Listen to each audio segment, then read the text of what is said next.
Live from Chocolatetown, USA, the Pennsylvania Cable Network, in association with the PIAA, presents high school football. Tonight, championship in Quad A. The champion out of the East of the number 7 team nationally in the latest USA Today poll, Central Bucks West, looking for a second consecutive Quad A championship. The champion out of the West, first time since 1973 that they won the WPIAL, the only 600-game winner in the WPIAL, Newcastle. The Red Hurricane roaring in here on a roll in the postseason. Good evening, everyone. Jed Donahue, along with the coach, Gary Sutton, Mark Shuey, our WITF production crew in partnership with the PIAA and PCN. There you see the Red Hurricane being introduced to this large crowd here in Hershey tonight. They come in a huge underdog. Let's go to Mark Shuey right now. When we say huge, well, we're not kidding. We mean it literally when we talk about Central Bucks West. Maybe one of the most fearsome offensive lines put together in recent high school history, and many of them were here a year ago in this game as they just totally dismantled Upper St. Clair a year ago behind the great Dave Armstrong, who's now at Michigan. But Ben Carver is where you start with this whole offensive line. Yeah, that's the guy 79. Right in the middle of your picture, Ben Carver. He is a good one, 300-pounder, and Ben Carver and his mates, they led the way for over 500 yards of ground-oriented offense in the Quad A title game last year against Upper St. Clair that Jed was talking about. And I'll tell you what, there is absolutely no drop-off in the CB West offense this year. Dustin Pisciotti picked up right where Dave Armstrong, the fine tailback who went off to Michigan, where he was an all-state player. Dustin Pisciotti, he's closing in on 2,000 yards rushing this season. So, I mean, Central Bucks West is just as strong, and this is scary, if not stronger than last year's team offensively. Head referee Richard McCrillis gathering the captains. Let's eavesdrop. Referee Bob DeMarco, your umpire. Anything problem on the inside, come to us. We have a problem, we're going to come to you, okay? Central Bucks, you're the visitor, you're the home team. You get to call it. Call it in the air, please. Call the tail. The tail, you win the toss. You want to receive or kick or defer? Receive. And what goal do you want to defend? Okay, come right back around this way. Central Bucks won the toss. They will receive. Newcastle kickoff. Gentlemen, good luck. Have a good game. That tells you everything right there. Mike Fenton, 300-game winner this year, one of the few coaches ever. Let's take a look at this offense. Mark was telling you, Ben Carver, but Chris Havener is another guy with a lot of experience. Bobby Bowser. They go about 255 pounds meat on the hoof across the front there, and Carver is a 300-pound bookend. And Dustin Pisciotti is a guy that they're going to go to an awful lot, number 33. An absolute hammer. He replaced Armstrong. Same plays, different guy, same result. Right. This team does not throw the ball a whole lot. They can if they want to. Early in the year, against games that weren't really competitive ball games, they put the ball up 10 or 15 times per game. But when they get into a competitive situation, they like to keep the ball on the ground. Gary, real quick, underdog Newcastle. Just sell it out, I guess. Well, you got to put the heart in the field tonight. Come out and find something new to throw at this team and try to make it a race and see if you can just hang in the game. Maybe you'll get a break. Our WITF production crew going to take you around the sights, sounds of the Hershey Park Stadium. The championship in Quad A with a Newcastle marching band led by Dr. Tom Zimprella.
Just to finish that thought, Jed, I think if you're Newcastle tonight, one of the things you've got to do is somehow find a way to hang on to the ball, get ball possession time underneath you, and keep that potent offense off the field for Central Bucks West. That could be a job that'll be very, very formidable tonight for Newcastle. Well, Nick Marmo's a guy that's already had unofficial visits to Ohio State and Penn State. 6'6", 300 pounds. They're going to have him have a big night. Pat Kane is a guy we'll call an awful lot on the offensive side. A guy that was here in March, by the way, with a basketball team. And in the secondary, Ray Peluso's a guy that is somewhat of a playmaker. They're going to have to be big on run support tonight. The linebackers are going to have to fill the gaps, be very active. Yeah, no question about it. That is where the game's going to be won and lost. That line of scrimmage, and like we said, we might as well say it right up front, that's tilted heavily in the favor of Central Bucks West on paper. But this Newcastle team has a lot of heart, and that just doesn't show up in the box score. Sean Michael Janssen going deep along with Dave Edwards, and we are underway in Quad A. And it comes out for Dave Edwards. Edwards to the 25, slices forward to the 28, 29-yard line. Good pursuit for Newcastle. Ed Sikora, 6'2", 185-pound senior on the stop. And here it comes, La Machine on the field here. Dave Edwards needs just 40 yards. That's the ball carrier right there. He needs just 40 yards rushing tonight to reach 1,000 for the season. He stepped in for the injured tailback Chris Ortiz, who suffered a torn MCL during a preseason scrimmage. And Edwards, he gets better each time out, Coach Mike Pettin says. Mike Oriole, the quarterback, pitched Edwards, big hole, cuts it forward to about the 33 or 34. It's a gain of 4 or 5. Average yards on first down. That's one of the subtle stats in any football game. And Central Bucks West is good on first down as anybody in Pennsylvania. Right away, Jed, you see an unbalanced line for Central Bucks West. They try to sweep to the left side. Newcastle has a lot of fight. Opening minute of the football game, 2nd and 5. And they have too much time. We'll wait for the verdict on the field. Mike Oriole replacing Corey Potter. Quarterback last year led them to a state championship. Kind of a work in progress.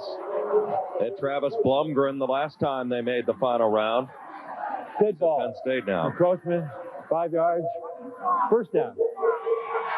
Hey, you line up in the neutral zone defensively in Central Bucks West with a gift there. Well, that's one thing that Newcastle can't afford here tonight, nor can any team once you get to the state final game. But, I mean, your first series of downs, you really don't want to make mental mistakes. Dustin Pashati, the lone setback behind Oriole.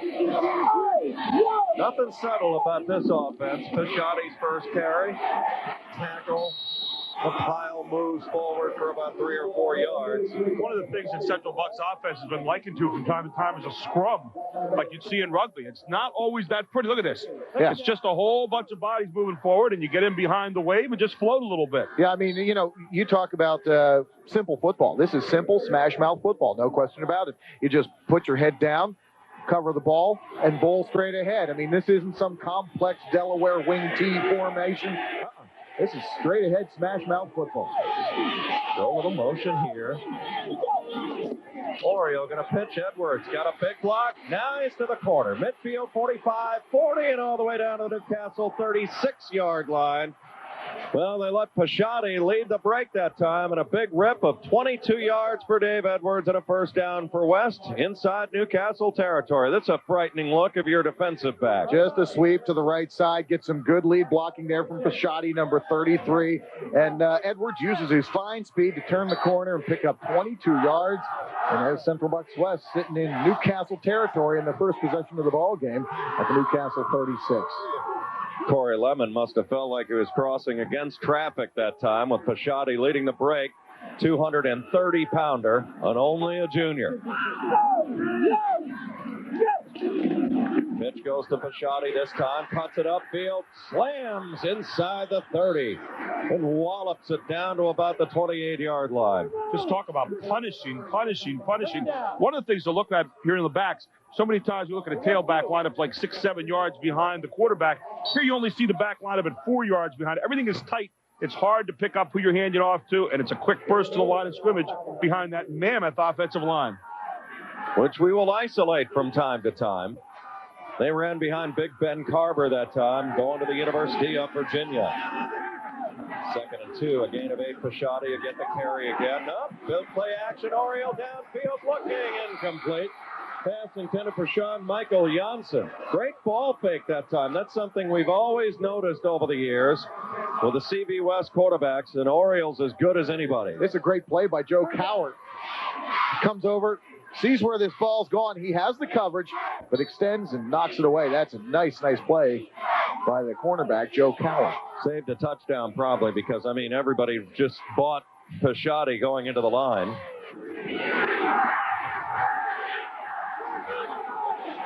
Third and 2. Some power down to a power guy and a first down as he leaps forward to the 22-yard line. It's a gain of 6. What a thrust they are getting up front right now. They ran behind Ben Carver again. Yeah, here they go. Well, you get the idea, the kind of confidence the Central Bucks West has. They got a 2nd down and 3. They throw in the 2nd down and 3. They've got that much confidence. They got 2 more downs to get the 3 yards they're going to need. That's how much confidence they have in that running game. Carver's coming out of the game. Yeah, it looks like he got dinged up in the shoulder area. They're going to look at him. That is a developing storyline there. You hope that it's kind of a burner and he can shake that off a little bit. 1st and 10. West, as you look at Mike Pettine, one of the legendary coaches. He just came onto your screen there with a dark jacket on. Flags are down again. Yeah, you talk about Mike Pettine's career at Central Bucks West. He's the first head coach to win 300 games in the PIAA Quad A level. He's in his 32nd year as head coach. Good ball. Delay game, 5 yards. First down. Ben Carver leaving the game is what led to that. They were late getting a play in. That does kind of get your attention when Mr. Carver's down to the sideline or off to the sideline with an injury. Kind of like taking 2 people out of the lineup instead of just 1. Look at the tight formation here again. How tight they stay to the line of scrimmage. Pitch goes to Edwards, has a big hole, has 5, has 10, inside the 15 to the 12-yard line. It's a gain of 16 more. You know what I'm amazed at, too, is not only is that offensive line of Central Bucks West very big, and we're going to see it right here. Look how they fire off the ball. Look at big number 61. That's pulling guard for Central Bucks West. That's John Bear, and he's leading the way. These are big people, and they just fire off the ball, explode off that line of scrimmage.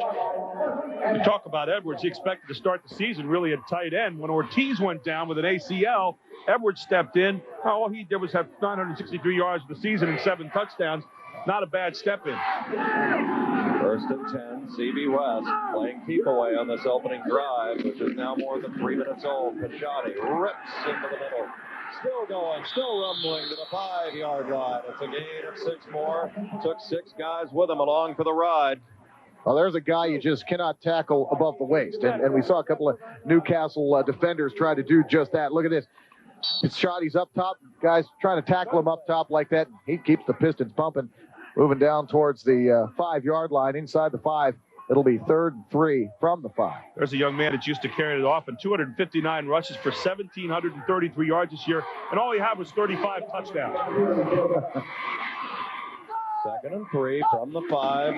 Hand off Pisciotti again. Pushing, and lunging forward close to a first down near that 2-yard line.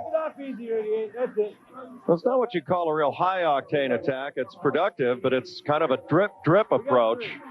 Well, you know, this is the philosophy of Smash Mouth football is, you know, control the ball, control the clock. You know, part 1 is control the ball. Part 2, control the clock. And when you get into the red zone, you want to come away with points. So, you know, so far, Central Bucks West is sticking right to their game plan, working to a T.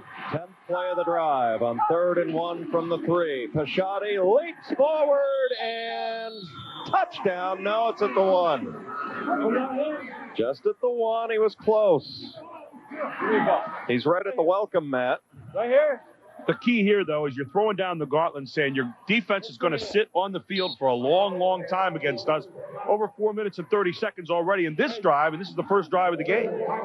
Now, last year, when we saw him in the state championship game against Upper St. Clair, you know, you talk about this power game. It's the gift that keeps on giving. The real gift starts giving in the 3rd and the 4th quarter was something you talked about, Gary. I mean, USC last year, there was just nothing in the tank at the end. Well, you decimate a team, and especially if the team has people going on both sides, then the guys that are on the offensive side lose any punch that they're going to have in trying to make your offense go. So it really has kind of a double whammy on you. Right. It's like fighting a body puncher. I mean, you know, you're going to soften up the belly, and I mean, they really do beat up a team, and it's almost as if their opponents catch the CB West flu later in the game in the second half. They're just a step slower.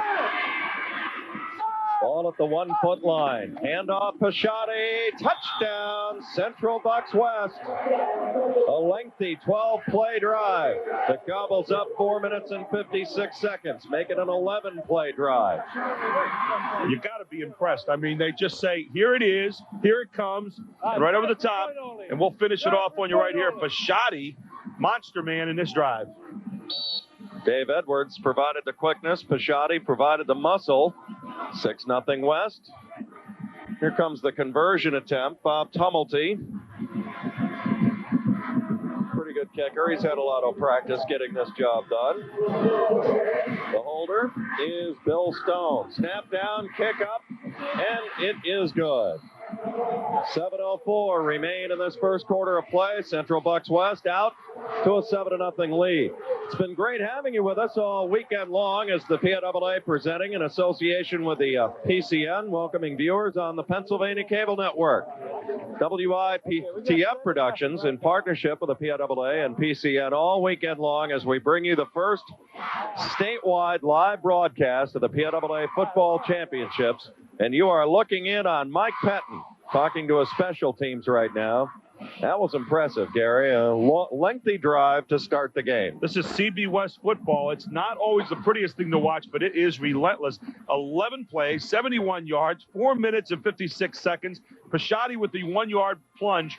That's probably been said a few times this year. In fact, 36 times if you're involving Pisciotti. And, you know, when you play CB West, you know, Mike Pettin, he just doesn't care. I mean, teams throw everything at him. 8-man fronts, 9-man fronts. Parkland, actually, in the Eastern Final, would line up in a 9-man front at the time. And he just sticks with his game plan, says, we can play smash mouth football and probably, you know, as good as anybody in the state, which they've displayed throughout the year. So, you know, he's not going to get out of his game plan. You talk about a Mike Pettin, you're talking about a guy that's won 310 ball games in his career and lost only 42 and is looking for his third championship here in the 90s. Tumulty to kick off. Newcastle trailing now 7-0. We'll see go on offense for the first time. High end overhead kick. Fielded by Patrick Kane, the tight end, trying to get outside, and West is all over that at the 24-yard line. Tackle was made for CB West. Andrew Elsing in on the stop. Let's have a look at the offense. Big offensive line. As we mentioned, Sean Runyon. Center is a good one. Nick Marmo is the real bell cow here. Literally 6'6", 300 pounds. Joe Cowart's had a great year, and Pat Kane, the tight end's a good one. And John Rosati, the halfback's been playing on an injured knee all season long. These guys have tremendous heart. Joe Cowart. He's kind of a riverboat gambler back there. He's tough. Cowart on a keeper.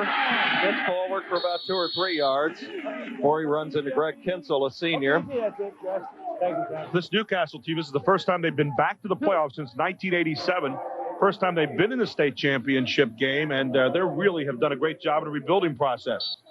Defensive front. Angelo Polina is a good one. He's always active. Brian Buckley seems like he's been at West now for about 10 years.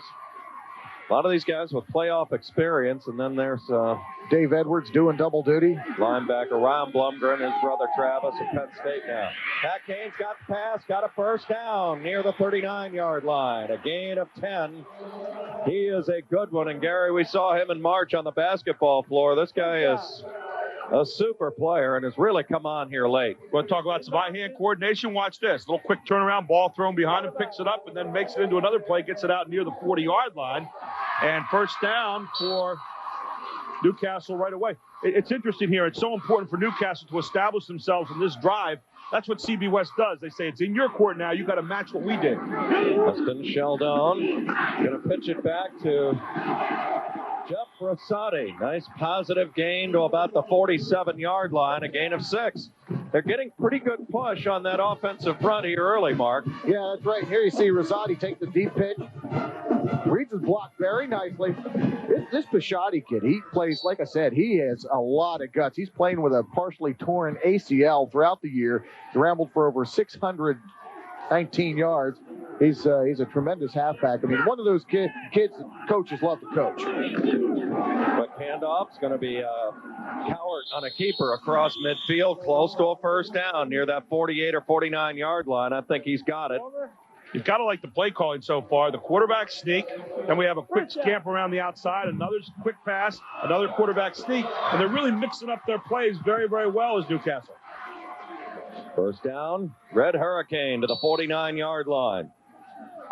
Head coach Gary Schooley played at Newcastle, certainly knows the tradition, played on an undefeated team in 1971 and has brought the glory back. Motion man is Gordon Austin. Kane is back. Cowart back. Looks downfield. Got a man. It's Lemon, and he can't hang on. Fans want interference. Not going to get that. Oh, boy. I'll tell you, that was a close one. Well, watch the play again. You can see they want the interference call. It's not going to come back. Now, you're going to see the legs get tangled up. Both players going for the ball. Watch the great job by Joe Cowart here, the quarterback, to sidestep the rush. Steps up in the pocket.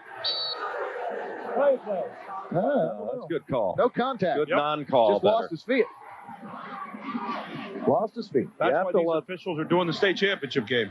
Well, you have to let the defensive back at least have some kind of lane. An incidental contact like that. Kane, double reverse handoff. This is Lemon slamming to the 44-yard line. Make that Gordon Austin. He's only 5'7". It's a guy who can get lost in the mail, but he has got some quickness. I'll tell you what, Newcastle runs this play with a lot of speed and precision. This is counter misdirection, and it's designed to confuse an over-aggressive defense. And they ran that very, very well. That's a fast-developing precision play. Good opening drive here. It's 3rd and 5 now. Cowart back on play action, now onto the gun. Running for his life, nowhere to hide, and down he goes. All the way back at his own 47-yard line. Give credit to the secondary on that one, who really had all the receivers bottled up. There was nowhere to look. Right there he looks. Oh, nothing open. Now he tries to scamper, and now the front four takes over for CB West. Joe Wilson in on the sack for Central Bucks West, also helping out Brian Buckley. And Newcastle moved the ball well, will be forced to punt. Pat Kane will kick it away now. Dave Camburn, one of the deep men, along with Sean Michael Janssen. Good kick by Kane. Fair catch called for by Janssen at around the 13-yard line. Well, Central Bucks West, here they come back out. Had the ball over 5 minutes in that opening drive. Jed Donahue along with the coach, Gary Sutton, Mark Shuey. You look in on Gary Schooley there, the head coach at Newcastle. 11-3 coming into this game. Yeah, Gary Schooley called that upset victory a 13-7 victory over North Allegheny. It reminded him of the glory days of Newcastle's football in the 1970s. As he said, Schooley was a 1971 Newcastle graduate. He played on Newcastle's 1970 team that went undefeated. He took over in 1995, his first year at Newcastle. They went 0-10. So he's got this program on the uptick in a hurry. Oriole, the quarterback. Play the motion man. Bisciotti, big hole, 20, rumbling, 40, midfield, and still on his feet. Look at this. Pouring it on. 20, 10, 5, touchdown, Dustin Bisciotti. Oh, my goodness. 86 yards to glory for Dustin Bisciotti. And there's what CB West does. The mental aspect of pressure on you. Watch this. There's that front line opening up the hole, and he just flew. Oh, boy, a couple of good drive blocks there on the offensive line. And Bisciotti, for a big man, this guy can move. Because look at this. Pat Kane has the angle on him. He went for the legs, which is proper tackling technique for a big guy like Dustin Bisciotti. If Bisciotti, he goes 235 pounds, but he can really move that 235 down the football field, can he? Well, that has some coaches at the table writing some mail. Tumulty's kick is good. He hooked it right in there. Well, we've had a lightning bolt. Good. First drive went 5 minutes. This one, how long did it take him to run down the boundary there? All right. Took him 15 seconds, yeah, with equipment. All right. 7 carries, 114 yards, and we have 3:43 to go in the first quarter. Dustin Pashotti might be the real deal. What's he need? Okay, 254 yards for 1,000 this year? 2,000. 2,000. Yeah. Well, he took a big swipe out of that in one swing of the bat, an 86-yard run. 14-0. Central Bucks West. Well, 254 yards in a ball game may sound like an awful lot. Yeah, and it is. But, keep in mind, this is a Central Bucks West team that picked up over 500 yards on the ground last year, right here in the Quad A championship game. So, this team, with the offense they run, with the personnel they have up front, they're fully capable of putting up huge numbers of offensive groundwork. Well, it's a team that's averages close to 275 yards a game rushing the ball. So that's not anything unusual here. And already they've staked 2 touchdowns in the early going and thrown the gauntlet straight in the face of Newcastle. We'll see what kind of moxie they have trying to overcome this. Their fans are really urging them on. That was something, an 86-yard run. High pop-up kick. Didn't catch a number, I believe. That was number 23. Jeff Scrim, or 23, you Greg say? Kinzel came in, got through the wedge, and made a nice tackle and a special team play there. 5'11", 195-pound senior. 1st and 10, Newcastle at the 28-yard line. There's your time remaining in the upper portion of your screen, 3:37. That's first quarter. Dustin Pashotti, just 86 yards. Ball's not bad for Newcastle. They had 3 minutes on their first possession, just came away empty-handed. This one's not off to a promising beginning.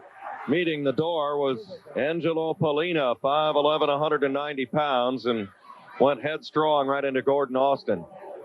Take it down. Bang, bang. Double stick. Loss of 3 on the play. So it'll be 2nd and 13 now as you see Mike Pettin.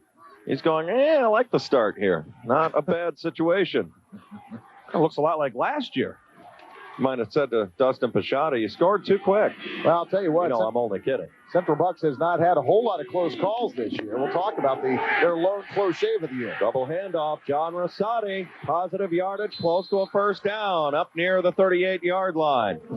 That's close. I think he's right at the chain. That's good. Excellent ball movement, and this misdirection is working so far. Yes, it is. This is what you have to do to take an aggressive defense off its game. And that time, Rosati hit the hole very nicely. Good play call, executed very nicely by the offensive unit. They pick up a first down on the play. Nick Sharo, good kickout block. He was number 64 in your screen that time. You look in on Joe Coward.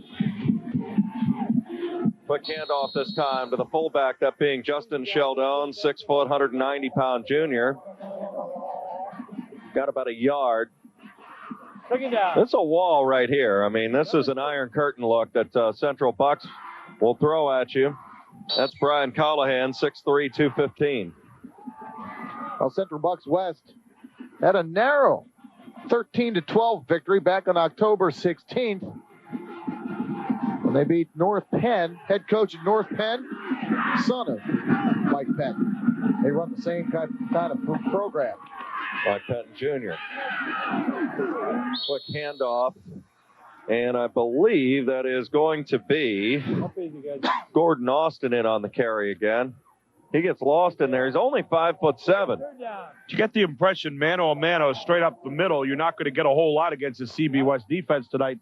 That the kind of guile they've been using so far in the game, the little counter plays and so forth, is the answer. Hold it. Yeah, the counters, the misdirections, and equipment here. And I'll tell you what. Okay. You know, they're going to utilize Pat Kane as well. He's a great pass catcher. He's got some great hands. Talking about number 88, fine tight end. So, I mean, they've got some very good athletes on this squad that can obviously execute, a precision offense. And Pat Kane is the guy they'll probably be looking for in this particular play with a 3rd down and 5. Kane lined up in a wide receiver position. Coward back, looking. They got the screen set up, but West is all over it. And a flag goes down. That might be against Central Bucks West. That'll be interesting to see how this works out. Good misdirection. They had it set up well with Gordon Austin. 71 red, ineligible downfield. Ineligible Beyond downfield. the line of scrimmage, 4 yards. Captain, we have an That is ineligible. a super play by Bill Ineligible Stone right downfield. there. He's a Take senior. the play. A lot of It'll be tournament 4th experience. down and about 3. Or we free 3rd down and about 20. Caught Nicholas Marmo downfield, number yards, 71, is an yeah. ineligible Be receiver. 3rd and 10 or 4th and about 3. 3rd and 10 or 4th and 3. Was a pass behind the line of scrimmage. Well, this seems to be the great debate. There's Gary You had to tell Schooling. me. No, I can't tell. Was it behind the line of scrimmage? I got it right. Yeah, now they're debating whether the ball was caught, whether it was caught behind or in front of the line of scrimmage, this screen pass. They'll wait for the verdict on the field. I think they'll decline the penalty and take 4th There is down. no flag. Yeah, that will The indicate pass was behind the line Right. of scrimmage. passes behind the line Play of scrimmage. stands, 4th down. Passes behind the line No of option scrimmage. at all. Yeah, right. We can't have an illegal receiver downfield, so 4th and 3, so that will mean they're forced to punt.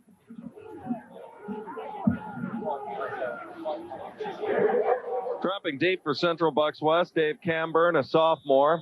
Also going back there is Sean Michael Janssen. And we have come timeout, Central Bucks West. Apparently they didn't have the right alignment on the field. Well, as we've been mentioning, it's wonderful to have you with us all weekend long. PIAA presenting an association with PCN. Okay. All of our viewers on the Pennsylvania Cable Network, WITF Productions in partnership with the PIAA and PCN. This is our 6th year together here with the WITF production crew, and it's great to be back in Hershey for the first time here with the PIAA State Football Championship since 1991. They have done a great job here at the Hershey staff. Scott Mullen, there's one of the first touchdowns right there. Dustin Pisciotti, that's the short one. yeah. Yeah, he's And got here's the real home run bomb. One swing of the bat. Yeah, he's got 2 contrasting touchdowns. One 1-yard popper over the middle of this one, an 86-yard scamper around the left end. That's what you call the short and the long of it. Yeah, look at him sticking there. Big guy and showing some great acceleration in the open field. Some nimble footing, as it were, and Just a junior. punt now by Newcastle. High punt by Kane. Johnson, that ball is down. I don't know if they gave enough room anyway to make the catch. There goes the West flag. has the football, That was a but pretty you'll gutsy. find that Newcastle was right there in front of him as he made the catch. That's a pretty gutsy fair catch decision by Sean Michael Janssen. Justin Sheldon was right there. This will be a 5-yard penalty. Richard McCrillis, our lead official for this Quad A game. All the officials have done a great job over the weekend. We haven't seen one controversy yet. Earlier this afternoon, in case you missed it, Mount Carmel with a resounding 44-7 victory in the AA championship against Shadyside. Well, now they're debating, since he recovered it, where to put it. It's got to be a 5-yard penalty. Here we go. Fair catch interference on red, 15 yards, Ooh, first down. 15-yarder that time. That'll take it all the way up to the 41-yard line. I'll tell you, you don't want to give this Central Bucks West team a short field. We saw how lethal their offense could be. A 15-second one-play drive last time. To tell you the truth, Mark, I think a short field for these guys might be 100 yards. That's true. Hear a tractor in the background. Isn't that kind of ironic? Mike Oriole. Here's the lead pull. There he goes again. Pisciotti into the secondary. And he was almost gone, but a big rip to the 33-yard line. Pisciotti well over 100 yards already with 40 seconds to go in the first quarter. Mark, he is a load. There you see Pisciotti takes the deep pitch, goes on the right side, left side sweep rather. Look, whole host of blockers out in front, and he does a lot of this work himself. A shoe top saving tackle by Newcastle, or else Pisciotti was off to his 3rd touchdown in this quarter. Well, William Caparulo, a hero for the moment for Newcastle by making that shoe top tackle, but 27 more yards tacked on to Pisciotti, and he's on a roll. First and 10, the ball all the way down the Newcastle 32-yard line. So they were a good thing. This time they got a yard and a half, and the Newcastle fans saying that's a little more like it. You know, I haven't seen Ben Carver come back into this ball game. Have yet to see him. Went out on the first series. He's over on the bench still. Looks like University of Virginia signee. He's trying to loosen it up. Arm or shoulder got dinged up. Big 310-pound tackle, all-stater. He'll be back, Mark. I was just found him over there on the Central Bucks West bench, working things out. And we've come to the end of the first quarter of play, and Central Bucks West surgically, methodically, 14-0. Used a long drive and a long run to take a 2-touchdown lead as we make the turn. You said surgically and methodically, Jed, and that's exactly what's happened. You feel like Mike Pettin over there going scalpel, knife, scissors. I mean, just takes you apart with the same thing over and over and over again. And the residual of it all is the fatigue factor that is going to wear on you as the game progresses. That's what we've seen over the years with Central Bucks West, especially in this particular environment. Last year beat Upper St. Clair 44-20. We did one of the greatest games I've ever seen, finish-wise. North Hills beat them back in 1993, barely 15-14. That's when Erica Sparrowitz went in on a 2-point conversion on the last play of the game. Yeah, on a 4th down and goal from the 27-yard line with the wind chill at about 19 below. No kidding. And, North Hills somehow scored a touchdown to give Central Bucks West a heartbreaking defeat in the 1993 Quad A championship game in Altoona. They also won the last time I was here in Hershey in 1991 against Erie Cathedral Prep 26-14. Gary, numbers in the first half. Rather scary, most of it on the ground. How about all of it? First quarter, 184 yards for CB West, 0 passing. That's about a normal game. Newcastle, 34 yards rushing, 12 yards passing, 46, not all that bad. Pishotti, 141 yards in the first quarter on 9 carries. It's double figures every time he touches the football. Ocean man is Polina. Hand off Pishotti, ripping and slamming. Nope, it's a keeper for Oriole across the 30 to the 27-yard line and a gain of 4. That'll create 3rd and 4 upcoming for Central Bucks West. Mark? That's Mike Oriole. He just a sophomore. I think real good ball handler, great football player, and you know, Mike Pettin has a lot of confidence in Oriole to throw the ball. And like I said, in non-competitive situations where they may be ahead handily in a game, they'll start throwing the ball. They'll open it up. Here's a down, though, Mark, where you normally would throw the ball for most teams, 3rd and a long 4, possibly a short 5. This is probably a down where CB West is going to probably run the ball because they think of it in terms of 2-down territory all the time.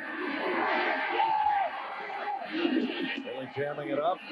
Quick hitter and a first down. I do not, I don't think that's Pishotti this time.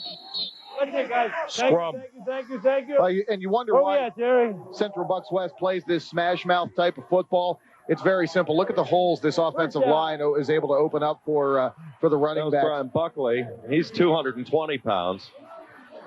I guess that's a relative light load there. And when you can run block like that, why throw? You've got to get the feeling if we were watching a game in the 1940s, we had a chance to go back there and watch some of the ghosts, they'd be really pleased to see this kind of football. This harkens back to another era. This is Woody Hayes, Vince Lombardi type of football right here. You're just right on the same page there. 3 yards in a cloud of dust. What Woody Hayes say? 2 things bad can happen if you put it in the air. There's 3 things that can happen with a pass. Yeah, 2 of them are bad. I think you can include Mike Pettin in that school of thought as well. As we mentioned, a lot of thanks goes to Scott Mullen this weekend for the job that he has done coordinating all of the stadium crew and the entire staff here at the Hershey Entertainment and Resort Company, creating the bowl atmosphere. Returning here to Hershey for the first time since 1991, and the PIAA presenting in association with PCN. We're welcoming viewers on the Pennsylvania Cable Network. First time ever that all 4 games have been broadcast live statewide over the entire weekend. It's been an honor to be part of this particular history-making event. Timeout is up. Jed Donahue, Gary Sutton, Mark Shuey, and our entire WITF production crew. Go you play. Looking at Central Bucks West, 1st and 10 from the Newcastle 23-yard line and a 14-0 lead. Full house backfield, jumbo look. This Dave Edwards, he's the quickest one. He's in the secondary to the 5. Edwards to the 3-yard line. He stepped out there, went for the pylon, and almost got there. Boy, this guy's coffee quick to the outside. He's got hiccup quickness, and you'll find out here, Dustin Pisciotti and Buckley know how to block. Also, give a good kick out there for Polina. Yeah, Polina. And like I said, Pisciotti came out with some nice lead blocking. I'll tell you, kind of a sugar and spice look. You got the spice with Pisciotti, a hard-hitting run, and then you got the fast stuff of Edwards. Short yardage, dial 33 to the goal line. Not in yet. Kind of Mr. Inside and Mr. Outside look here, so to speak, Mark and Jed. You've got one over the middle and one around the corner. Here's Mr. Over the middle. Pisciotti diving for that goal line one more time. Doesn't quite get there, but has it very close. Taken down. The password here is inevitable. We're at the half-yard line, 14-0 Central Bucks West. 10-10 left.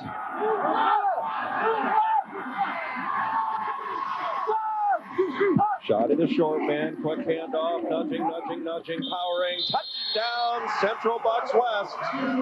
Dustin Pisciotti for the 3rd time. 20-0 Bucks. Thank you, guys. Thank you. It's just like watching a battering ram at the gate, and eventually you get in. Look, push, in, and Pisciotti with touchdown number 3. We've got 9:57 to go in the second quarter. Doesn't hurt that you have half a ton moving the pile before you get there. The line of scrimmage. Yowzer, they so good. Very impressive. And I mean, you're doing this without probably definitely your best offensive lineman, Ben Carver. Tumulty on for the conversion. Plenty of practice. And it's 21-0 with 9:57 to go. Well, Newcastle, they've done some nice things on offense. Problem, they haven't seen it enough. Here's why. There you see Pisciotti. He's just following the pile. Comes down. It's the second effort that gets Dustin Pisciotti and Central Bucks West their 3rd touchdown of this ball game. As you see, the faithful who have come up the turnpike to the Hershey Park Stadium. Well, the only fatigue factor that CBF West has to worry about so far, maybe at this rate, is Tumulty's leg kind of wearing out by the end of the game and not be able to kick the extra point, for heaven's sakes. Well, it's a big moment in this game for Newcastle. They know it. Gary Scully would like to keep it away, and I'll tell you what. One plays for 86 yards by Pisciotti. The rest of it is a little bit more as advertised. Newcastle lost 3 games this year to Norwin 19-10. Shaler beat them 28-27, and Seneca Valley a 16-9 winner over Newcastle. And Newcastle really dominated the 4th quarter in their loss to Shaler. Almost came roaring back. They're calling it the greatest 4th quarter in Newcastle football history. They controlled the ball for a full 10 minutes in that quarter. Their total yardage, 158-12. They outscored the Titans 14-0, but they still lost by a point. But the team came away feeling really good that they did not quit. That final 12 minutes, they put to good use and nearly pulled out what looked to be a lost cause. 7 plays, 59 yards on that drive, 2 minutes and 54 more seconds. Pisciotti with the 1-yard plunge, his 3rd touchdown of the game. And so far, you're looking at Newcastle. They've held the ball for 3 minutes. On the other side, you have a team that's already held it for 9. Those are pretty scary TOPs right there. Time of possession. Jeff Scrim, the deep man, got under it just a little bit. And crunched at the 45. Did he hold on? I don't know if he did. Nope, he did not. Can't blame him if he did. Central Bucks West didn't see a number there. And the fumble. And you got to feel for Quallen Davis here, a sophomore, as we're going to see this again. There's one where you want to learn how to wave very quickly, called a fair catch. Yeah, look at this. Look at this. Quallen Davis comes up and he just gets stuck hard. 1st down. And looking at the hit, we'll point him out because it's a whopper. Damian Smith, a junior, 5'10", 205. And just what Newcastle did not want to see, the Central Bucks West offense back out onto the field now in glorious shape, 1st and 10 at the Newcastle 36. Mike Oriole, he's back. Gonna roll, looking, has time, throwing deep down the middle, it's caught for a first down. Sean Michael Janssen inside the 10 all the way to the 5-yard line, a gain of 21. I'm sure Mike Pettin will take that, but you can hardly help but think that maybe he's a little mad they covered too much territory too quickly. But look at this great pass. Eyes up the whole way, looking, rolling out, and then releasing. They say we can throw it through the air, too. Beautiful pass. I need to jump that by 10 more yards. Make that a gain of 31. First and goal at the 5. Central Bucks leading 21-0.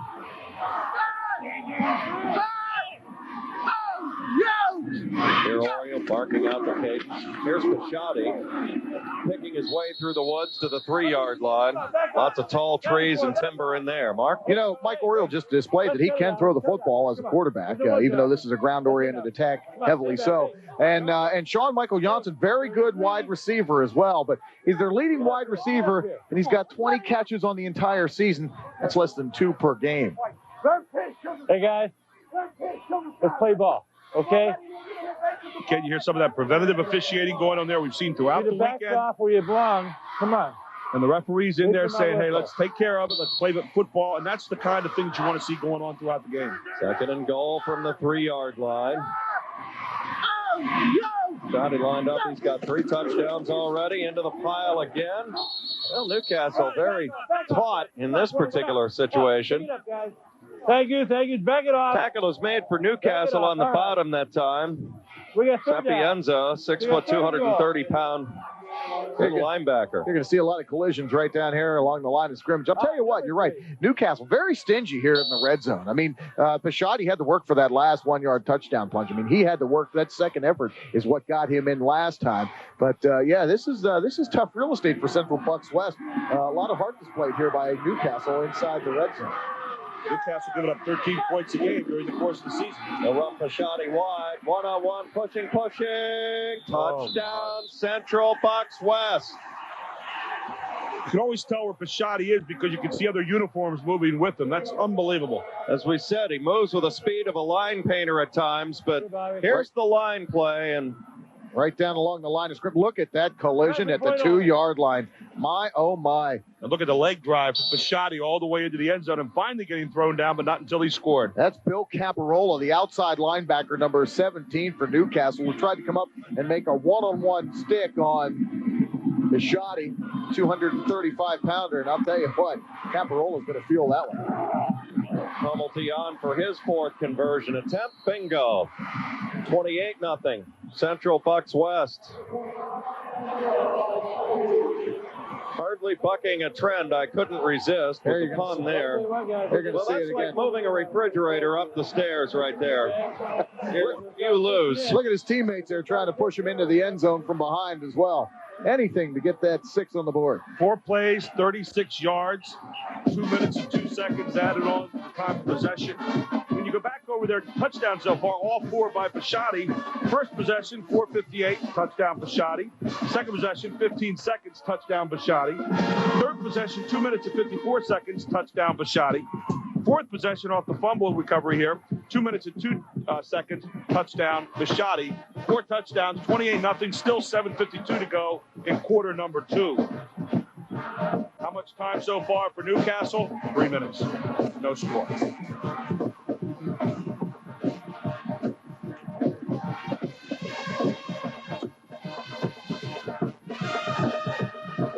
They are impressive. You wonder how they're only 7th. If Berwick can get up to 4 in AAA nationally, why is this team 7th? It's been a question I've had for an awful long time. About how Dave Kreider does a USA Today national poll.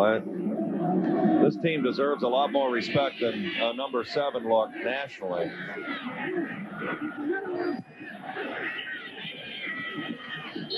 Marker down, probably jumped off sides a little bit. So far, the 16 minutes and 8 seconds we've had here in the first half, guys, CB West has had the ball 9 minutes and 7 seconds of it. Gives you an idea, again, of that time of possession and the wearing down of the defense that's taking place. Yeah, well, you know what? In that ball control offense that CB West runs, they're winning procedure, both elements of that. 5-yard penalty. Got the lead on the scoreboard, obviously, 28-0. And they're winning the game of the clock. They have time of possession, and they're just watching that clock melt towards halftime. 7:52 to go in quarter number 2. 28-0. All CB West here in the Quad A championship game from Hershey Park Stadium. Well, they came in heavily favored. They have played as advertised. And you wonder if they're the 7th best team in the country. That's what I was just saying. Who are the other 6? I mean, I can understand how teams in Texas, maybe sometimes in California, but how does this guy have this team only 7th, and yet he'll put Berwick, who's in AAA in this state, up to number 1 or number 4 nationally? This team's got all the tools physically. You've got to be impressed, Jed. They compare Mike Pettin on the high school level to a Joe Paterno on the college level. Maybe one of the reasons why is the accentuation of the block and the beauty of the block. Blocking is the number one thing at CB West. You can see how it pays off. They're very clinical in their approach to this game. With the football, a scrim. Not much room to go as West really beginning to smell it now. The 23-yard line. That ball hit the turf again, but ball carrier ruled down by the officials. Oh, Gary Schooley must have gotten a couple of gray hairs watching that. It was right in front of him. Doesn't want to hand the ball to CB West once again at their own 20-yard line. We have to blow dust off the offense right now. It's been a while since we've seen them on the football field. Good tackle, Justin McDonald. One possession in the game so far for Newcastle. We've got 7:43 to go until halftime. They trail 28-0. Double handoff. Going to the outside is Austin, and he flies forward. Did he fumble again? I don't know if that popped out or not.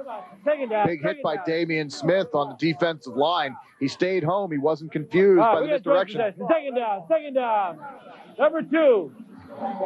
Gordon Austin, a 5'7", ran right headstrong into Damian Smith. He's only a junior, and they say he's just a great prospect. Well, yeah, you saw it right there. I mean, he stayed home on the misdirection, didn't get confused, stood his ground, made a textbook tackle. That's good football from Damian Smith, number 32. Joe Cowart, been a real mainstay. Quick handoff and a big hole for John Rosati. Well short of a first down. One of the things you see from Newcastle, nice quickness, quick bursts off the line here. Again, they should be. They're relatively fresh. The offense has only been out there one time. This being the second possession. But look at this. Nice quick burst. Brings it up to about a 3rd down and 3 yards to go. Yeah, precision offense. They run fast, developing plays. Problem is right now you're down 28 points and time is not exactly on your side. Gary Schooley, the head coach of the Red Hurricane of Newcastle. The winningest program in the WPIAL, looking at 3rd and 3. Cowart back. Cowart going to keep it himself. Has room, cuts forward, first down Newcastle. Boy, they really needed to move the sticks there. That is a starting point. Joe Cowart did a nice job of picking his way through. Watch this. He looks, he sees, he dances a little bit, picks his way through, and then dives for those first down markers. And Joe Cowart showing you a little bit of courage right there from Newcastle. You don't get to this game, Mark, without having big hearts and without having a lot of skill. And this team has a lot of skill. That's exactly right. You know, you got to look at the job Gary Schooley has done just since he's been here since 1995. The team went 0-10 that first season. Here they are in the state title game. Huge hole for Justin Sheldon all the way down to the Central Bucks 40-yard line. A gain of 26 yards. And a first down for Newcastle, and he almost took that one to the house. Well, the last time they had the ball, they used it for 3 minutes. Now they're doing it again. Beautiful hole, opens up in the middle, and a run for daylight here. And Gary Schooley's got to have a little smile crease his face here as his team's showing him something positive. Ball at the 40, 1st and 10, 5:40 left. We're in this second quarter of play. Central Bucks West on the lead at 28-0. All 4 touchdowns for Dustin Pisciotti. 1, 2, and 86 yards. Big, Cowart back, looking, throws, pass, dropped by Sheldon, rather, at the 32-yard line. I'll tell you what, Cowart did a real nice job in just selling that. I think Cowart got caught in between running it and passing it there, and the throw almost looked like an afterthought. As you see the rollout here, great job of holding on to the football, fooled everybody. Now watch. He just kind of throws it behind the receiver a little bit, and it's incomplete. Tough plays. I think he was thinking about running there, Mark, and instead changed his mind at the last moment. Great job by the camera crew. It started out, we were looking right into the eyes of the linebacker for Central Bucks West, Greg Kinzel. Great job by our WITF camera crew all weekend. They do the best job out there that you'll ever see. Quick hitter that time for Gordon Austin as he slithers to the 35-yard line, a gain of 5. It'll be 4th and 5 upcoming now, or 3rd and 5 rather, for Newcastle. Good counter action as the runner Austin gets through there, and you see Gary Schooley on the far side. I'll tell you, these Newcastle kids run a fairly complex offensive system. I mean, you know, there's a lot of movement, a lot of misdirection, a lot of ball handling from the quarterback Cowart. And they run it flawlessly, and they run it with speed and precision. This is a nice offensive scheme that Gary Schooley has. 3rd and 4, Newcastle now with 4:41 left. Quick hitter at Sheldon again into the secondary. A first down and more, and pops it to the 18 of Central Bucks West. If this was the opening drive of the game, Gary Schooley would be absolutely ecstatic because he want his team to be controlling the clock, running the ball, getting first downs. That's what they're doing. But when you're down 28 points, it's a little harder. But at least it's something positive right now that they can start to build on for the second half. Big 17-yard pickup for Justin Sheldon, 190-pound junior. Lays the leather on you, too, when he puts you down at the final end of that run. Sheldon, a gain of 17 to the 17 officially. 1st and 10. Cowart under center. Back looking. Gonna roll now. He's going to keep it and runs into Brian Buckley. Buckley's a hammer at the outside linebacker spot and gathers him up for no gain.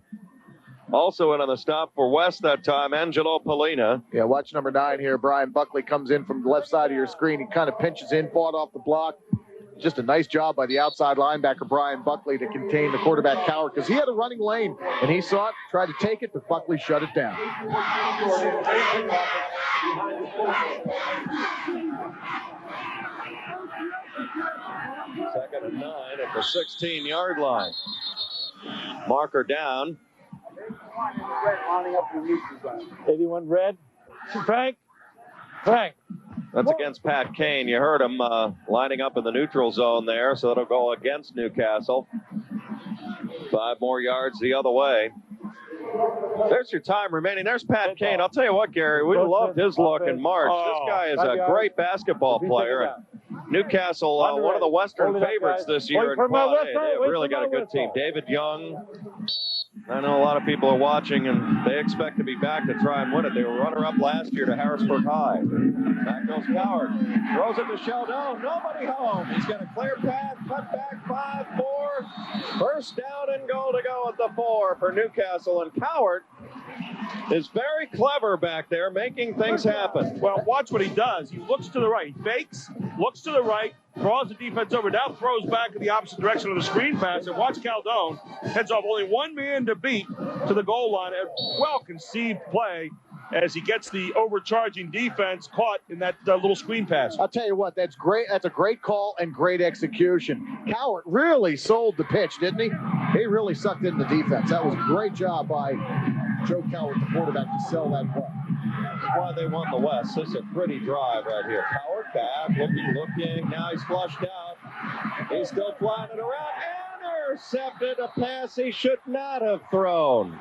That's one you want to throw as far out of the end zone as you can. He was so eager to make something happen there that an ill-advised pass, and it gets intercepted. You talk about taking the wind out of the sails after a wonderful drive. Yeah, and he knows it too. Joe Cowart standing at the 30-yard line, hands on hips, head down right now. But Cowart getting a whole lot of pressure in there. And ill-advised throw picked off by Brian Callahan of Central Bucks West. Here you're going to get it from field level. Throws off his back foot, ill-advised. Callahan, the linebacker, on the outside, steps in front of the receiver for the turnover. They went to that play once too often. Callahan made them pay. 9 plays, 5 more minutes out on the time possession, but you walk away empty-handed and get it for Newcastle. Big hole, Pisciotti rumbling and stumbling to the 36-yard line. What a player he is. Mr. and Mrs. Pisciotti, you are going to receive mail from around the country. Well, I believe he may He may just get that 2,000 yards here tonight. He needed 254 coming in. He had well over 100 in the first quarter of this ball game, and there he ripped off another long one. Dustin Pisciotti with 4 touchdowns this evening already. There's Mike Patton. That goes Oriole. He's got a man wide open downfield. He threw to the wrong one. Out of bounds. Good play that time for Jeff Scrim, but Sean Michael Janssen was way downfield. The pass intended for Chris Ortiz. This is a tough pass to throw when you're rolling the opposite direction for a right-hander. They're trying to set up, get your shoulders square, and he throws just a little bit behind the receiver. And good play down there by Newcastle. Jeff Scrim came out of his cornerback spot. I'll tell you what, Oriole just put a little too much air underneath that one, gave Scrim a chance to come over and nearly pick off that pass. 2:46 to go in the opening half, and a marker comes down again. I wonder if it's a neutral zone. We've seen 2 of those so far. Let's see. Yo, White. Yep, that's exactly it. Lined up off sides. I'm told Dustin Pisciotti is already up to 172 yards. Dead ball. So he needs about 82 more to get over 2,000. He's already ripped off an 86-yard run. Here's that pass play that was nearly picked off. See, Oriole throws across the body. Throws off the back foot, too. They never really got his feet set. You can see the result. They're almost an interception. Off screen, there was Sean Michael Janssen who was downfield, but it's easy for me to pick up when I'm up here. It's a much better look than down there. It'd be easy to play quarterback up here. Quick hitter Dave Edwards, big hole into the secondary. Look out! He's bringing it 30, home at the 20, 10-5, and it's a touchdown for Dave Edwards. 70 yards in an absolutely resounding performance in the opening half. 34-0 Central Bucks West. Watch this. Look at delayed handoff and then head for daylight. And Dave Edwards says, I like the looks of that goal line. Try for point only. I'll tell you what, the delayed handoff is especially lethal when you have the speed of a guy like Edwards, because the push that Central Bucks West gets from their offensive line of scrimmage pushes the Newcastle front 4 back on their heels. After Edwards gets past the linebackers, it's clear sailing. All children out of the pool. 35-0. Central Bucks West. 2 plays, 28 seconds, 70 more yards, and this is a clinic. It's just a flat-out clinic. What else could you say? They're the Central Bucks West fans. Yes, we're used to this. 30 wins in a row if this holds up. And right now, it's the safest bet in the house. Kind of looks like an opera crowd over there. It's very blasé at the moment. It's very nice that we're scoring, guys, but... At halftime. Winning is a habit at Central Bucks West. You heard the referees. They were discussing the mercy rule, which comes into play after halftime. 35-0 is our score. Head coach Mike Patton picked up win number 300 with a 28-13 victory over Norristown back on September 25th. We'll talk about that later on in the game. It was very special to the players of this team to pick up that win for their head coach. This isn't a team that's just come around in the 90s either. They won 55 straight games in the 80s, finally being beaten by Cardinal O'Hara. And, Mike Patton in true fashion said, I'm kind of glad they beat us. He said they deserved to beat us, and they took it easy on us. He's a really hard-nosed guy, but the kind of guy that his kids really come to play for every night, kind of filling in what you said there, Mark. Well, no Quad A team has gone back-to-back. That is changing. This is one of the best teams I've seen in the state finals. I don't think there's any doubt about that. Yeah, Dustin Elliott with it to the 32-yard line. Newcastle, I've got to agree with you, Jed. They get lost in the power.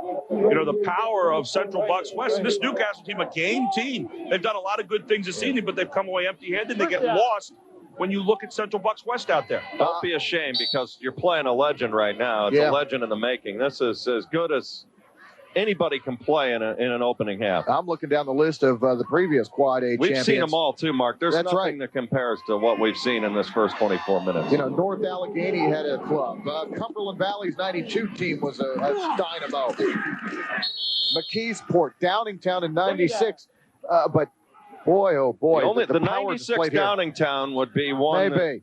Dan Ellis at quarterback and Arlen Harris at tailback. That was a lethal but combination. their down guys are nowhere close to this as far as the experience and the power that is involved. Well, and none of them scored every possession. 5 possessions in this game so far. 5 scores, 35 points. Unless you go for 2, I don't know how you beat that.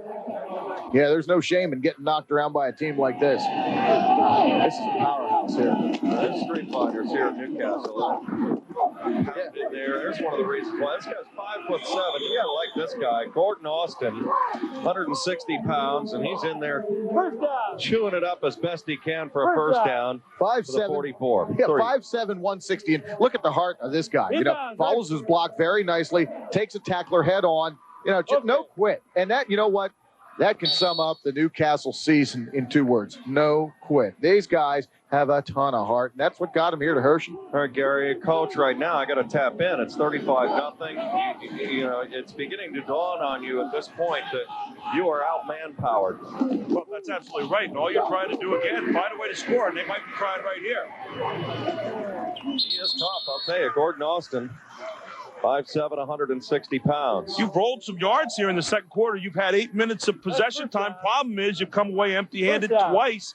You were knocking on the door down there. It's just too little when you're looking at a steamroller at you on the other side. Yeah, that's right. I mean, you get down into the red zone, which Newcastle did on their last possession. You know, they came away with no points on the turnover. You know, but the knowledge that Central Bucks West, when they get the football, they score. I mean, you just can't keep up with that all night.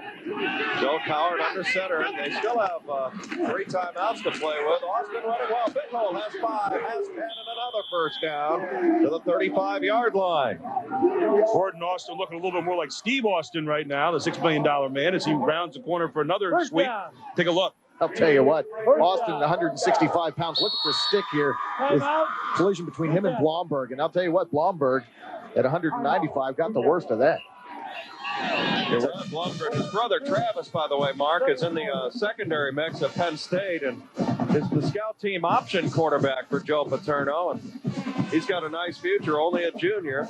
He was a quarterback a couple of years ago, a team that went all the way to the Eastern Final, I might add, before losing to that Downingtown team that we just talked about. Yeah, that was an incredible team, the Downingtown team of 1996. Like we said, with Dan Ellis, who is now in Virginia, Arlen Harris, also at Virginia. Ben Carver tonight will be joining them at Virginia. I'm impressed with how hard the kids run right now from Newcastle, especially Austin. I mean, Austin lays a lick on you at the end of every run. And you've got to be impressed with the heart and soul of this team. But as impressed as you are with them, the other side's just been sterling throughout the evening. I'll tell you what this team has done for the whole town of Newcastle. You know, we talk about a team and its community, and the team and the community here are one, Newcastle and this football team. They have adopted this football team. There's a love affair. The week before the WPIAL championship game, Newcastle Athletic Director Angelo Fortunato got to his office at 7:30 in the morning, found 20 adults standing in line waiting to buy tickets for that championship game. Pat Kane on the catch, still going all the way inside the 20 to the 17-yard line. It's a gain of 18 and a first down for Newcastle. Mark? And he told these adults, he said, hey, you guys are waiting in line for tickets here. Don't you know that there are 60,000 seats in Three Rivers Stadium? You're probably going to get a seat. And they said, yeah, we know. We just want to make sure we're there. That's the enthusiasm this town has displayed for Newcastle football in 1998 as we look at Joe Coward hooking up with Pat Kane, his favorite receiver. Well-conceived offensive principles for this Newcastle team. You've got to be impressed. University of Toledo and Connecticut have looked at Kane as a football player, but he's probably climbing the charts a little bit as a senior. He could go to 250 or 260. He would be on a lot of radar screens at the next level. Well, he just might too. With that frame, I'd be able to put some weight on him in the college ranks. Gary, you really liked this basketball game an awful lot, as you did with Newcastle last year. You've got David Young, who's recent signee, going to Xavier, and they are the Western favorite in Quad A on the hardwood. Well, Pat Kane's got to be wondering what happened. He runs into a steamroller in Harrisburg High last year that put on a clinic over here in the arena next door. And now he says, I come back in here and I get to see CB West, and they're doing the same thing to me. What the heck's going on? That's right. He's staring at the outside of the building where he played last March. Sure, he's state willing to finals in basketball. try his luck at a third trip down here, Gary. Well, he'll give it a good long shot, and they're one of the favorites out west this year. And I'll tell you what, to get here and play in these games is no small bit of change either. Well, they reversed a lot of bad luck recently. Coward, nowhere to run, nowhere to hide. Down he goes in an undertow at the 24, and another loss, and they're going to have to burn a timeout with 33 seconds to go in this opening half. Brian Buckley, the linebacker, comes shooting through on the blitz. Just got cowered by the jersey. Good enough to slow him up and record a sack. They got a lot of weapons. They sure do. Well, they've been able to find Kane in that little seam pass a couple times tonight. You would think that maybe they'd come back to that again. That's been covering him for 12, 13, 14 yards every time they've thrown it to him. So look for him to maybe come back and find Pat Kane right there in the middle. You're Mike Pettine. And you play up to your potential in this environment. How gratifying is that? I mean, you still know you've got a second half, but that has to be, as a coach, one of the greatest feelings in the world when you take a team, one that is much ballyhooed, one that is much publicized, and then just puts on an absolute clinic. Well, there's two thoughts that go with that. Number one, you live for the moment where your team steps to another level. Tonight, Mike Pettine's team may have stepped to another level. One of the raps on them during the season was they lost focus every now and then. That certainly could not be said here this evening. But the second thing, knowing Mike Pettine, what he'll do the second half, he'll go in and find something at halftime they haven't done well. Probably a missed block here, a missed block there. The kids will be absolutely astounded. They'll say, the second half, guys, we want to bring this thing home in style, and that's what he'll talk about. Well, he called a timeout to work things over on his defense, and obviously, whatever message he did, it got through. Newcastle with one timeout remaining now is facing third and long, about 15 or 16 yards. It's all the way back at the 24. Clock continuing to go, 15 seconds. They'll try and they know they have the timeout, and he throws it incomplete. They'll have one more crack at it. 4th and 16 now from the 24. The problem that you have is your offense has been perfect the first half. You've had 5 possessions, 5 scores. And so now what he's saying to the defense, you've got to match the offense's intensity so far. And maybe he doesn't feel that that's been happening to this point in the game. Yeah, that may be the sticking point right now. I mean, if there is a burr in the saddle of Mike Pettine right now, which, you know, it doesn't appear there are many problems, but yeah, you're right. Newcastle has moved the ball fairly liberally between the 30s. Coaches expect mistakes, but strive for perfection. There it is. Mr. Pettine's message may have gotten through fairly clearly on these last 3 downs. Angelo Polina on the sack, change of possession, 2 seconds left to go, and well, if you're looking for perfection as a head coach, Mike Pettine may have just found some of it in that opening 24 minutes. As good a football team as I've seen in this environment, Mark, in our state. Yeah, I echo those thoughts completely, Jed. I mean, this is just a dominating performance. And I'll tell you what, this is a darn good Newcastle team that's getting knocked around here at the Hershey Park Stadium because, Newcastle got fought through the WPIAL, had a couple of huge wins throughout the season. I mean, we talk about that big early season win against North Allegheny, beat the North Allegheny team 13-7. That kind of put a stamp on this team, and they rode that all the way to Hershey. But, wow, what a buzzsaw they've run into here in CB West. Mike Oriole will go to a knee, and that's it for the first half. 3 possessions for Newcastle in the first half, 10 minutes and 31 seconds. But the most important number it shows on the board, they have none, 35 for Central Bucks West. We've come to halftime. Central Bucks West on their way to gold in Quad A. Perfection, 35-0 Bucks. Playing very much like a top 10 team nationally and maybe even better, maybe top 5. We go to break. We'll be back with more after this.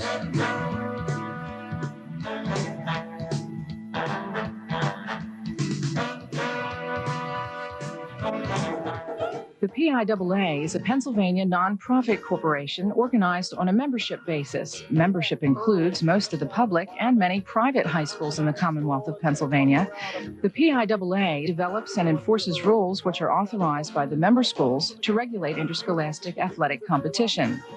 The PIAA was formed in 1913 by a group of high school principals to establish uniform rules, eliminate abuses, and place interscholastic athletics in the overall context of secondary education. The purposes of the PIAA are defined in Article 2 of its Constitution. They are to organize, develop, and direct an interscholastic athletic program which will promote, protect, and conserve the health and physical welfare of all participants, to formulate and maintain policies that will safeguard the educational values of interscholastic athletics and cultivate the high ideals of good sportsmanship, and to promote uniformity of standards in all interscholastic athletic competition. The PIAA believes that the student athlete is best served by a system which emphasizes the amateur, educational, and character-building aspects of high school sports, a system which recognizes that athletics is not the driving force, but rather that students are in school primarily to obtain an education. The membership of the PIAA consists of approximately 1,300 schools, divided almost equally between senior high schools and junior high middle schools. Of that membership, approximately 150 are private schools.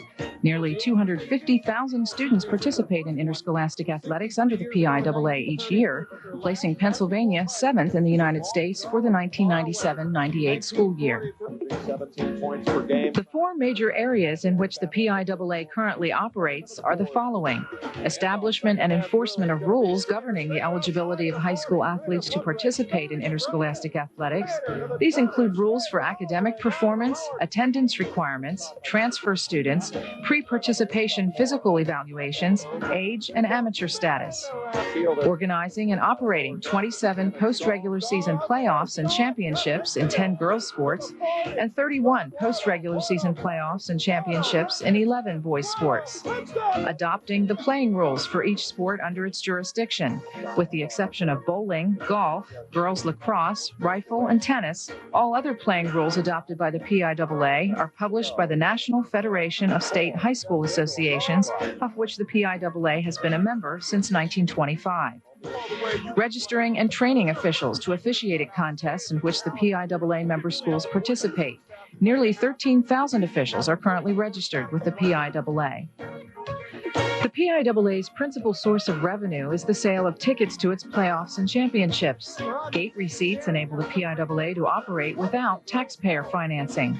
The PIAA also provides services to its members on a day-to-day basis through its headquarters in Upper Allen Township, Cumberland County, near Mechanicsburg, Pennsylvania. The PIAA assists member schools and families by providing the student athlete with opportunities for achievement. You're watching PIAA Championship Football on PCN, the Pennsylvania Cable Network, a public service of Pennsylvania Cable Television Companies. PCN is supported in part by your local cable TV company. Live coverage of the 1999 Pennsylvania Farm Show begins Saturday, January 9th on the Pennsylvania Cable Network. Watch the championship rodeo, swine judging, horse and pony pulling contests, sheep to shawl competitions, and many other events capturing the flavor of Pennsylvania's premier agricultural showcase. Around-the-clock coverage of the 1999 Pennsylvania Farm Show begins January 9th on PCN.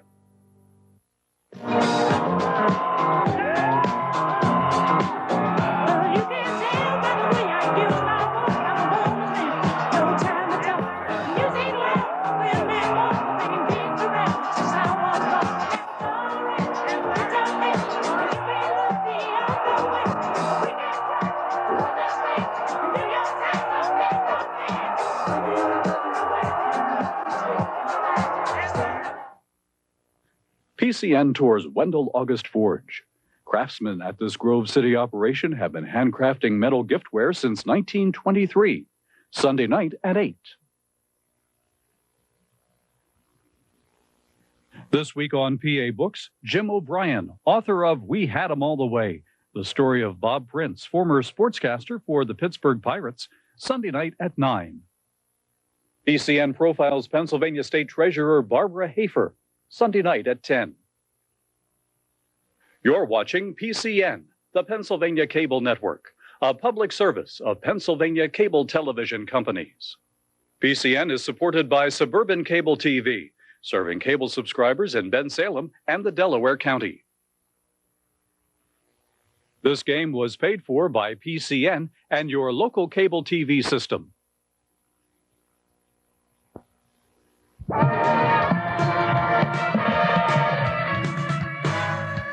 Welcome back to the Hershey Park Stadium, your host for the 1998 PIAA State Football Championships. What we have just witnessed over the opening 24 minutes is probably the best football team in the 11 years of this tournament in Quad A.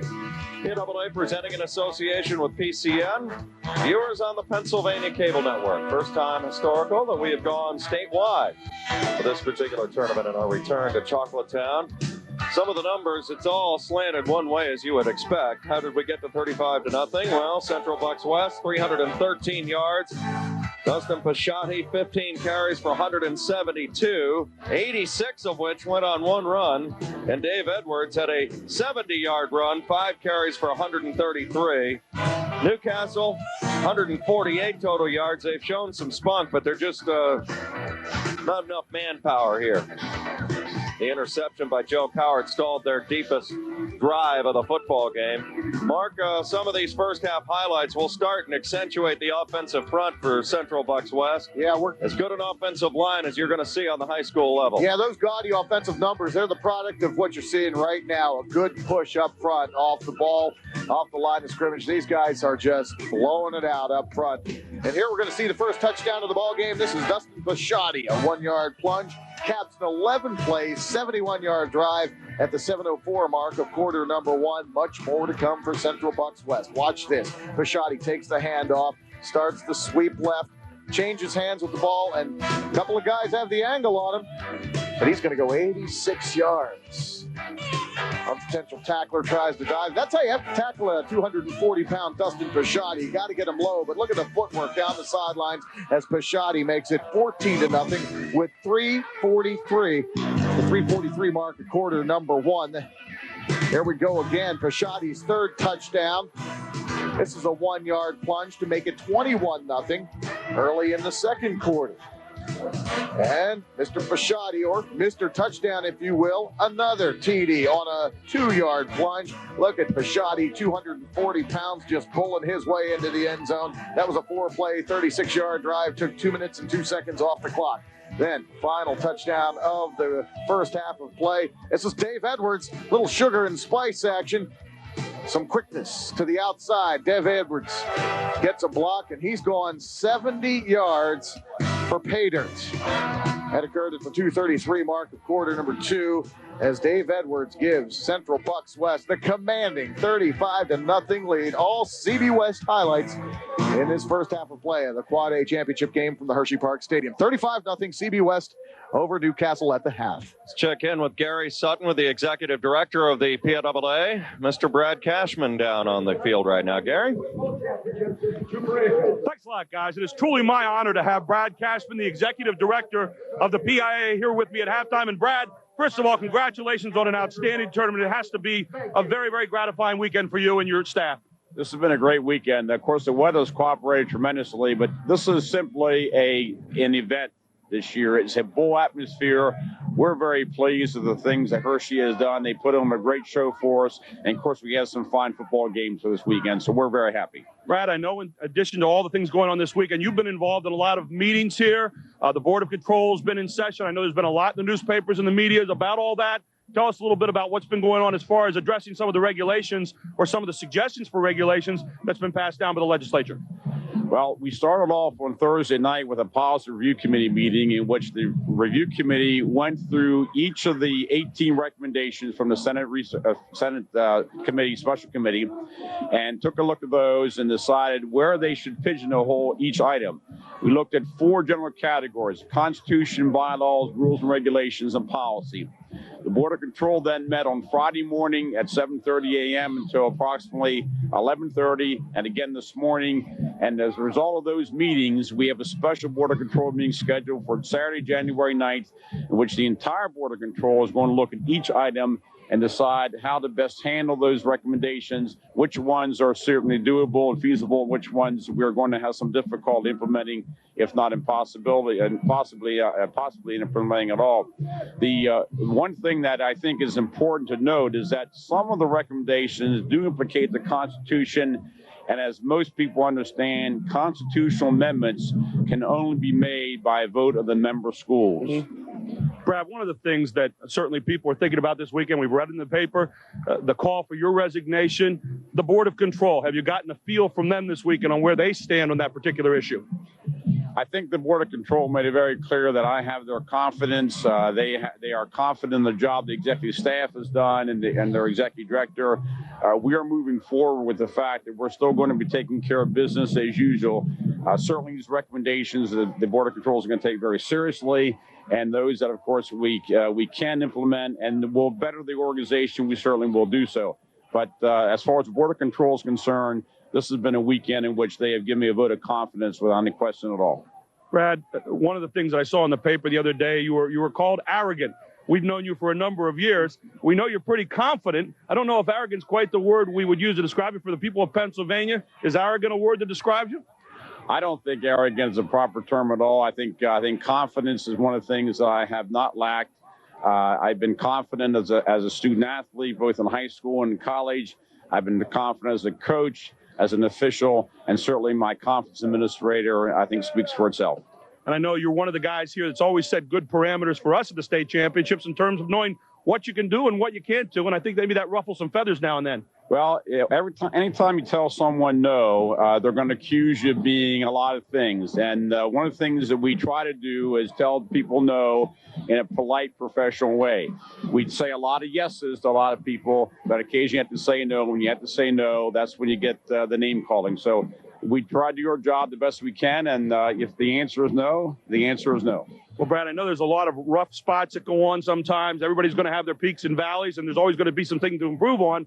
But certainly, as you look around at this championship tonight and what's going on throughout the weekend, you can be nothing but proud of your efforts. Again, a class job by you, your staff, and all volunteers. Thank you, Gary. We have a great staff, and I want to give credit to not only my staff. I have, of course, Bob Lombardi, Associate Director, L.A. Hopkins Assistant, Melissa Nash, our new assistant, did a great job for us. The 6 months with us.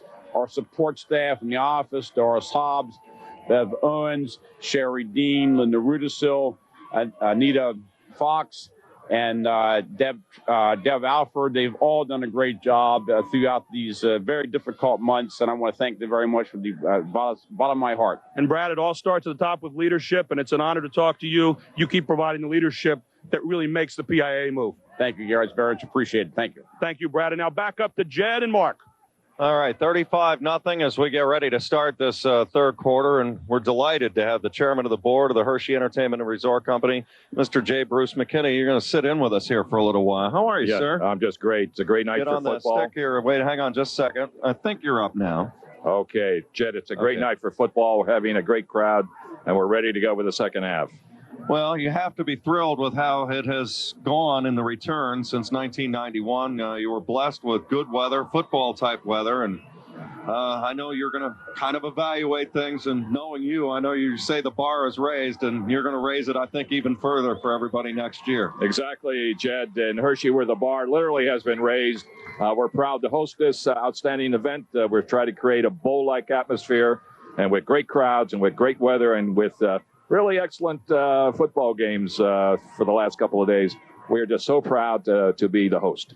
And you've got to be pleased with the turnout from the Newcastle folks. I mean, you know, that's about as far away as you can get in the state. And here they come from exit 1A of the Turnpike all the way down here to Hershey. They were here in March to root their basketball team on. And they've got to have 5,000 people here this evening. It's just outstanding. When you see community support, it's high school football, athletics, and athletes like they do, it's just outstanding. A lot of credit to the Newcastle fans and to all the teams really that have traveled here.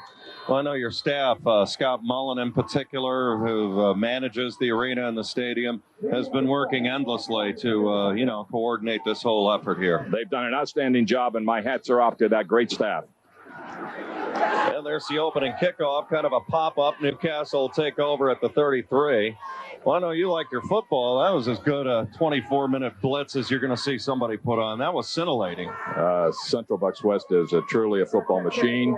And, Newcastle is not a bad football team. It's just the fact that Central Bucks is just so outstanding. Yeah, that's right. I mean, sometimes you just run into a buzzsaw, and that's what Newcastle is faced with here. Exactly. Opening minute, Joe Cowart going under center, 1st and 10 at the 33. This young man has run very hard. That's Gordon Austin, and He runs roughshod into Brian Buckley again. He's been all over the place, along with Angelo Polina. That Gordon Austin, number 27, he's only 160 pounds. And I mean, he plays like he's 250. Look at this, head down, takes the pop from the linebacker, but tries to keep his legs moving and try to gain some more positive yardage. That's a lot of heart there from number 27. Very crisp tackling. Excellent tackling. Mr. McKinney, I know you've always, when you see these guys in high school, there's so much history in here. It's like a who's who in sports. I know you'll be keeping track of some of these guys to see how they do down the road. No question. We all remember Tony Dorsett. Third down, guys. Third down. In the Big 33 game. Big 33 over the years. Be back here next summer and the like. You've set records this year, haven't you? Candy Lane, this warm weather and the like. I mean, it's been spectacular for you this winter. The company as a whole, and Hershey Park in particular, has had an outstanding record year. It's just been great. Candy Lane has been drawing extremely well, and obviously with crowds like this, we're just very pleased. 35-0. 3rd and 4 now for Newcastle. Quick handoff again. They whip it into Gordon Austin. He's got nowhere to go, nowhere to hide, and in on the tackle is Brian Colohan. And of course, Hershey played host to one of the most historic occurrences in sports ever. Wilt Chamberlain's 100-point night right across the way at the Hershey Park Arena. Exactly. 450,000 people were there that night to see that. Yeah, there were 4,000, but 1 million people claim to have been there now. Exactly. All related to people who remember the Mayflower. March 4th, 1962 against the New York Knicks. Good punt by Kane. Fielded and dropped, and getting dumped is Sean Michael Janssen. Well, there's a lot of, politics, Hershey getting it. You've always taken pride in having scholastic type events. You've hosted District 3 events before. You aggressively went after it, and you have to be pleased with the result. I know you're in for the long haul, as long as it takes and whatever it takes. Exactly, Jed. We went after it fairly, openly, honestly, and we're very pleased to have been awarded it. We're going to keep it as long as we can. 1st and 10 for Central Bucks West. In an opening half, here's another big run. We're going to see some new blood in here, fresh legs, and Chris Ortiz. Central Bucks West has set the bar pretty high here so far. 5 possessions, 5 scores. So the pressure's really on here in the second half to open up with a score, and that's 6th possession. By the way, the last possession for Newcastle, the 4th of the game, 2 minutes and 14 seconds. That ups their number right now to 16 minutes and 30 seconds, but no score on the board. Nice to see Chris Ortiz get a carry. Serious knee injury in preseason. Missed much of the year. But here he is at the state finals in Hershey. Getting a carry, trying to lead his team to victory. Good hitter up the middle. I believe that's Pashotti for a gain of about a yard or 2. And this Newcastle crowd is still into it, isn't it? Yeah, they're here en masse. They're going to sit around and enjoy the... I mean, they broke a lot of trends. They won their first WPIL championship since 1973. I mean, you get this far into the draw, Gary, something we've talked about. There are no losers. And I mean, we mean that literally. It's a trite statement, but it has an awful lot of meaning to it. Well, plus you get into this atmosphere here in Hershey. It's like a celebration year round. You get here and you're playing, you're doing your best, but someone's going to walk out here with a losing score, someone with a winning score, both with their heads held high.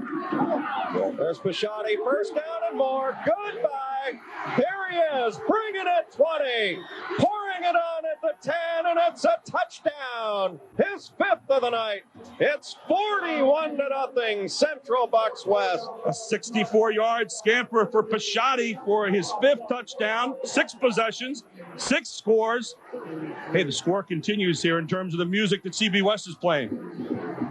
Who is your mailman? You are going to be busy. The next great player in Pennsylvania. You're looking at him. All by himself. He's just a junior, is that right? Yeah, scary, isn't that it? is the scary part. Awesome player. He's 240 pounds, and he can move down that field as quick as any 240-pounder I've seen. Bob Tumulty, he's been busy swinging the right gate for the extra point. Bang. 8:01 to go. It's 42-0 Central Bucks West, and I believe we had that in ISO. We put Pashotti kind of under the eye. 3 plays, look at him. 3 plays, 72 yards, a minute 45. Bisciotti with 5 touchdowns out of the 6. What an evening. Here he is, one-on-one for you. He's going to get the call. It's a very simple play. Just over the tackle, right tackle. And the holes are so big that Bisciotti just has excellent speed. Once he gets past the linebackers, he's off to the races. And the landing gear comes down. He's cleared for takeoff. Goodbye. 17 carries, 237 yards. And what do we say? He needs 252 to get to 2,000 tonight. That's when they'll pull the plug on his evening to a standing up. I do believe. Well, this is the same offensive line, basically, that enabled Central Bucks West to gain over 500 yards as a team, on the ground, mind you, last year in the Quad A championship game in their 44-20 beating of Upper St. Clair. So, you know what? You talk to the Central Bucks West people, and they really do feel that this team is a better club than last year's championship team.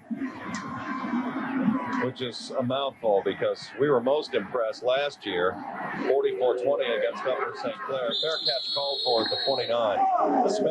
Mr. McKinney, a couple of questions real quick. Sure. You got wrestling, team wrestling, and basketball, and I know you're committed long-term to keeping those over at the Hershey Park Arena as well. You feel that with the tradition that you've developed here with all sports, you kind of want to be the central focus point. That's right. We feel all the roads lead to Hershey. First of all, with basketball. Then with wrestling, obviously soccer is holding their state finals here. And now with football, we really feel that we want to be the crossroads of Central Pennsylvania sports finals. First and 10 right now for Newcastle. It's been a while since we've seen Justin Sheldon get the carry all the way up to the 35. You and this company take great pride, don't you, as far as hosting the youth and kind of being in the epicenter of this whole experience over the, just not only these couple of days, but really year round, don't you? Jed, we truly do. We try to make certain that the experience that everyone that comes here is a good one, both from a spectator standpoint and from a family standpoint, and certainly from a player standpoint. We try our very best to make the product the very best we can. Well, thank you for stopping in. I cannot say enough how much we appreciate what you and your staff have done to make our whole situation a big peel-off run this time for John Rosati at a Newcastle first down. But again, thank you very much, sir. It's been a wonderful weekend and a great start. Thank you, Jed, for the outstanding job you've all done. And we'll look forward to seeing you in wrestling and basketball. You got it. We'll be here soon enough. Keep her going, holidays. Happy holidays. Bruce McKinney, the chairman of the board of the Hershey Entertainment and Resort Company, joining us live. And we'll get Jim Contafio down here in a little bit. First down at midfield. Well, guys, it's time to start putting this game and this team into historical perspective, something we were doing a little bit in the first half. I just ask it flat out. Is the best team in the 11-year run of the PIAA state championships? I think it is. Well, yeah, that was certainly. Pass to Gordon Austin. He's quick, 5'7". Pick up quick to the 27-yard line and another Newcastle first down. These guys are still in there scrapping it out. Yeah, I'll tell you, Gordon Austin has guts to burn, 160 pounds. And look at him. He's cutting right across the middle. That's linebacker free safety territory. You get across the middle there, you're going to get popped. He doesn't care. He's 160 pounds. He's looking for that football, looking to pick up a first down for his team. That's the kind of guts and heart you like in a football player. Appreciate the visit with J. Bruce McKinney. Now Jim Contafio joins us, head coach at Wilson High School, and one of our high school experts that we've been talking to this weekend. Another carry and a good positive gain for John Rosati. I give these Newcastle kids an awful lot of credit. They're really up against a juggernaut tonight, Jim. I think it's the best team I've seen in 11 years in Quad A. They're unbelievable. I would have to agree. Last year we had the opportunity to play up against Central Bucks West, and they are so much better this year. They're bigger and stronger. I think they're a more well-rounded football team on both sides of the ball this year. And you know what, Coach? The great All-State lineman Carver went down in the first series. They really haven't missed him. John Bear came in, is doing a great job. I mean, you lose an All-State lineman like that in your first series in the championship game, that may spell trouble for a lot of teams. Most high school programs losing an All-State first-teamer would feel the crunch, not Central Bucks West. That just shows you the depth that they have, and this is why they're as good as they are. Amazing. Mike Patton, I mean, You can put 9, 10 guys in the box. They run the same playbook year in, year out. They just change the names. But why does it work as well as it does? Well, they're using a variety of formations, and they really put you at a major disadvantage. And the key is, Jed, you can't match up physically. And Mike Pettine knows that. And as long as he knows that he's going to keep coming at you, they don't have to throw the football. They're very multiple. I know people don't think it, but they're very multiple in their offensive formations on how they try to outnumber you on both sides of the ball. Newcastle with the first down right here. But, Coach, they line up so tight. You know, normally you see that tailback on most teams 6, 7 yards deep. On this team, it's 3, 4 yards behind you. Everything's tight. Hard to see, I would think, for the linemen. Well, it's impossible. They got offensive linemen that average 6'3", 260, 280, and 300 pounds for the defense, who most people are average size. You can't see the ball carrier in that. It's like a rugby match. Joe Coward under center. It's 1st and 10 at the 10. Motion man is shelled out. Back goes Coward looking under the gun into the end zone, incomplete. And, I mean, they were pushing the envelope. Coming on the blitz, Brian Buckley.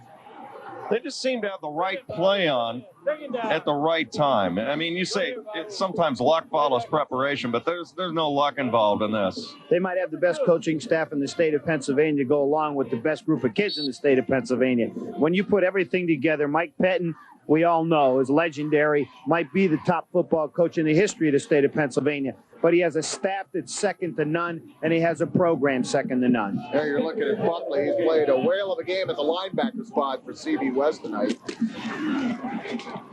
Coward on a keeper, and he's sacked back at the 14. That's interesting when you say a great coach and a great program. What makes Mike Pettine stand out, in your opinion? Knowing you've gone against him, I mean, what makes him such a standout? He's a disciplinarian. I mean, when you meet Mike Pettine, when you meet him, you know, just by talking to the gentleman. He's so straightforward, and he gets his kids to play the same way. They play very physical, they play smart, and they're very disciplined, and they play the game the way it's supposed to be played, in between the lines, and you don't ever see a Central Bucks West kid coming up, celebrating, and putting on any nonsense on the field. Act like you've been there before, as they would say. This pass complete on the outside. I believe that's Corey Lemon.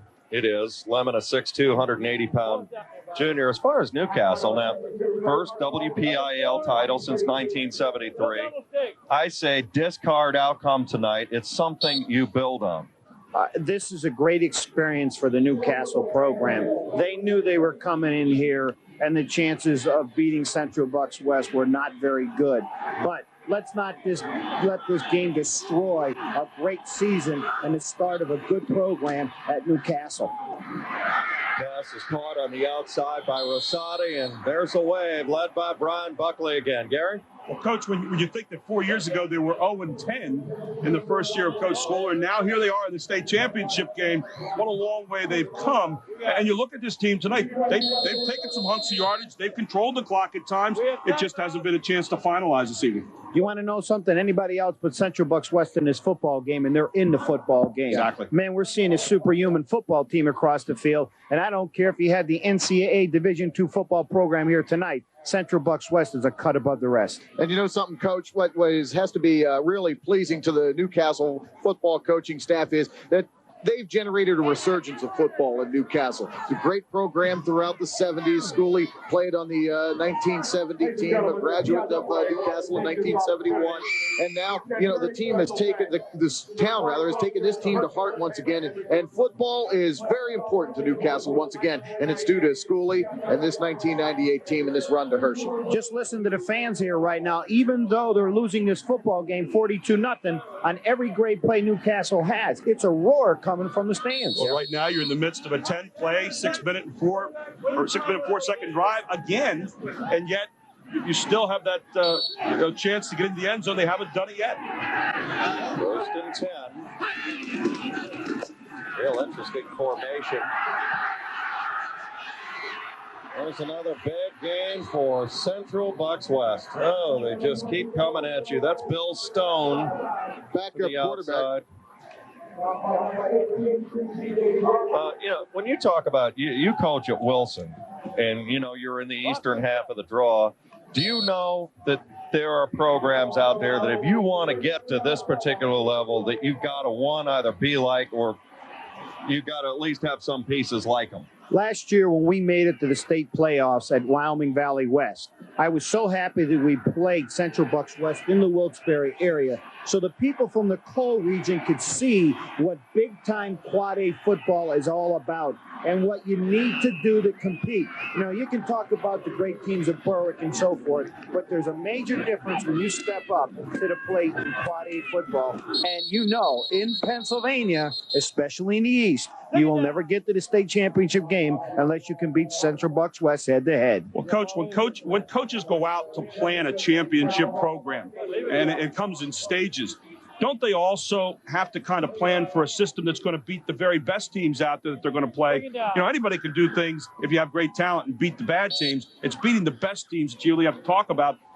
There are different styles of doing it, though, in football. You know, you might pass. This guy runs the ball. It certainly has got to be a challenge when you step up to find that method to beat the best teams in the state.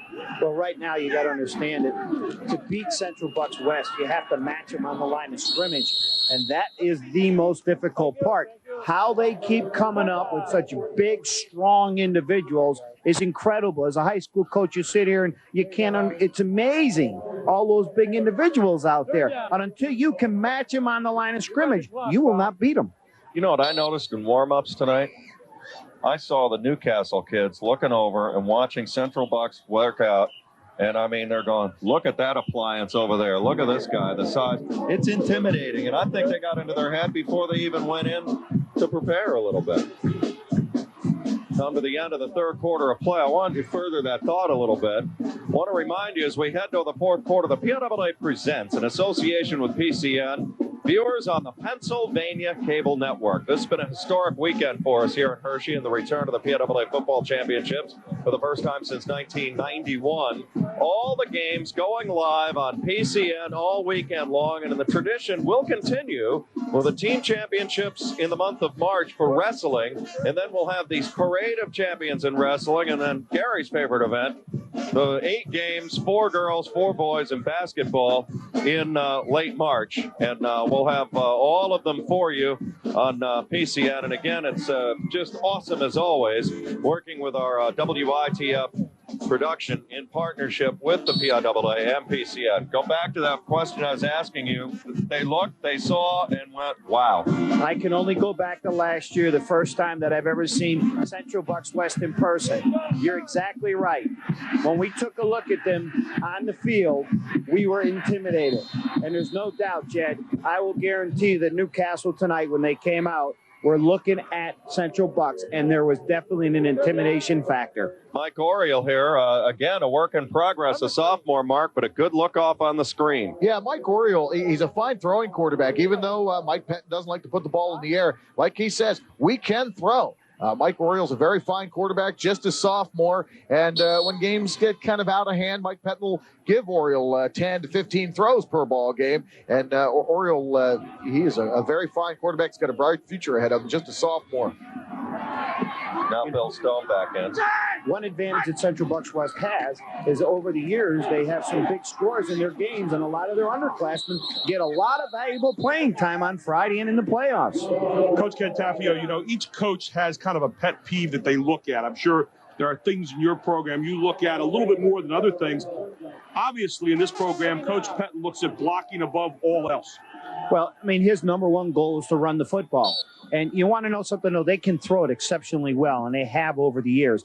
But I'm telling you, when they school their kids and they develop their kids in the offseason, blocking is number one, tackling is number two. Because if they can execute both very well, they're going to win a lot of football games. Everybody loves the glitz of the passing game and the thing, but I mean, you run for dough in this game, period. I mean, you can't run, you don't win. It's that simple. As Buckley charges forward, another big gain and another first down, a gain of 12, all the way to the Newcastle 33.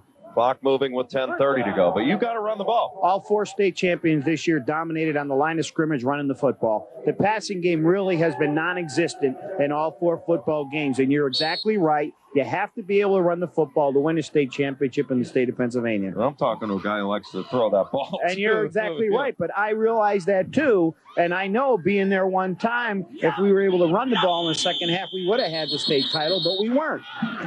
We saw Gordon Austin sitting on the bench over there for Newcastle, a young man who's played very, very hard tonight, runs hard, lays the leather on you at the end of the run.